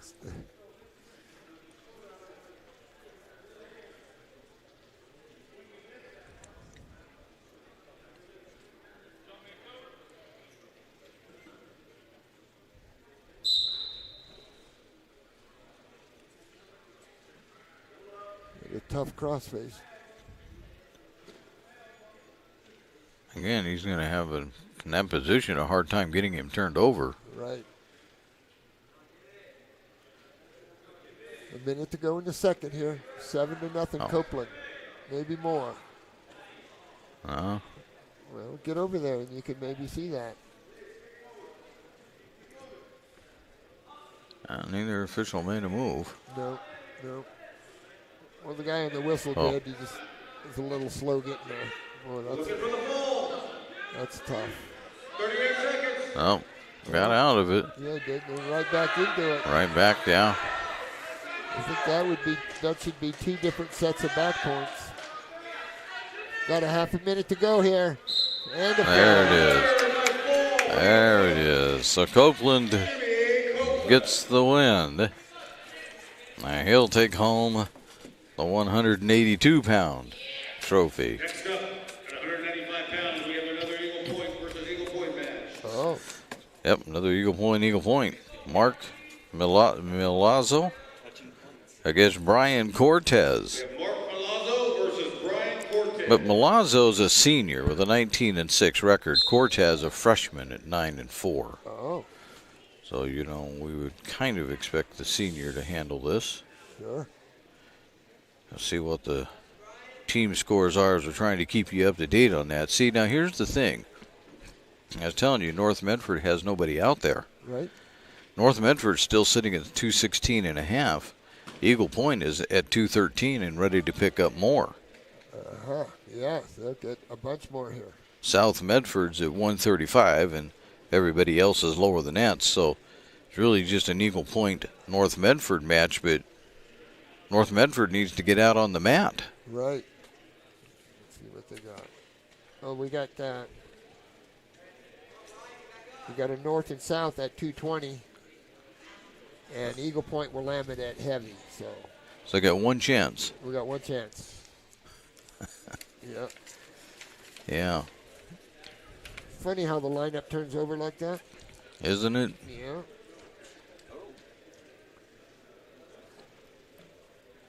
Yeah, so it'll be a bit of a struggle to come out with a team trophy. I'm not saying that North Medford can't.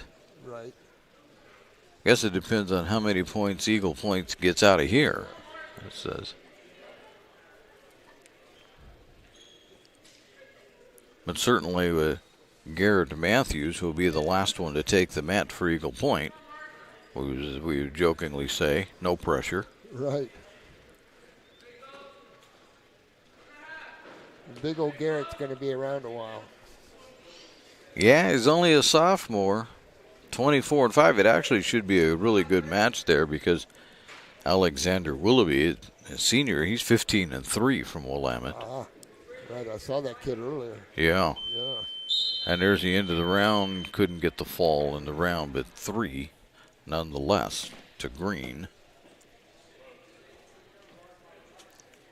And probably you'd appreciate if I caught up on my scoreboard.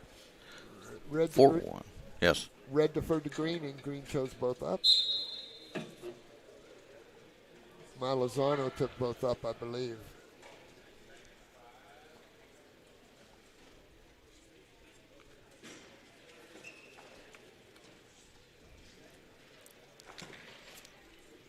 I'd say Mr. Cortez is holding his own pretty good, really. I would say, yeah. You know, he's obviously the less experienced wrestler here. Yes. Oh, well, never mind. Well, that's kind of par for the course. It is kind of par for the course, but And the fall. I was as soon as I spoke, I did him in. Yeah. I'll have to apologize to Mr. Cortez later. Yeah. So, Milazzo is your 195-pound champion. That brings up 220. Lee Moala from South Medford. And Cale Brown from North Medford.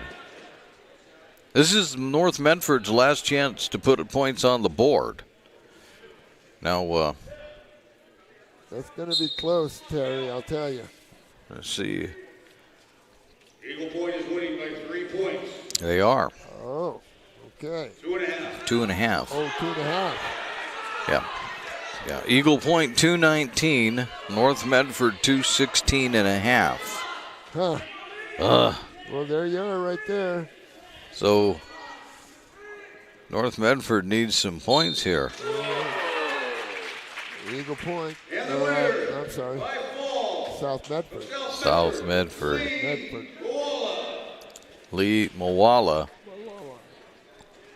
Yeah. Okay, that didn't help, did it? So you can give the team championship to Eagle Point. It's just the way that goes because North Medford doesn't have any wrestlers left. And here we go, the last one, Garrett Matthews of Eagle Point taking on Alexander Willoughby from Willamette. Willoughby's a senior. Matthews is a sophomore. But Matthews also has a 24-5 record. And Willoughby 15-3. Garrett Matthews looks like he weighs 285. I'm not so sure about Willoughby. Right. Garrett's a big boy. He is a big boy.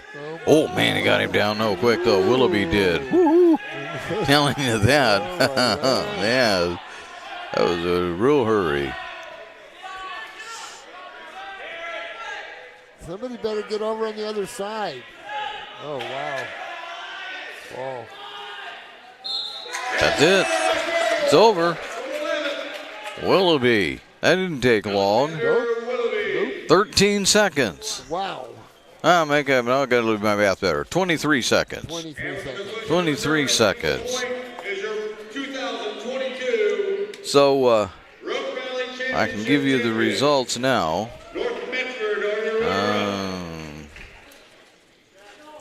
So maybe I can't give them to you yet. I need to update it. Because I still only have them ahead by 2.5, but that wouldn't be. They would actually get 6, would they not? 6 plus some more, a little more for the fall. Yeah, so at least 225 for. Let's see here if I do want to submit that again. Let me see if it'll give it to me. No. Yeah, Eagle Point gets the team trophy. They got at least 225. North Medford ended up with 216. South Medford 141. Redmond 134. Grants Pass 105. Willamette 84. And Crater 62. As more or less, without having all of the official stats there. So the Rogue Valley Championships are over. And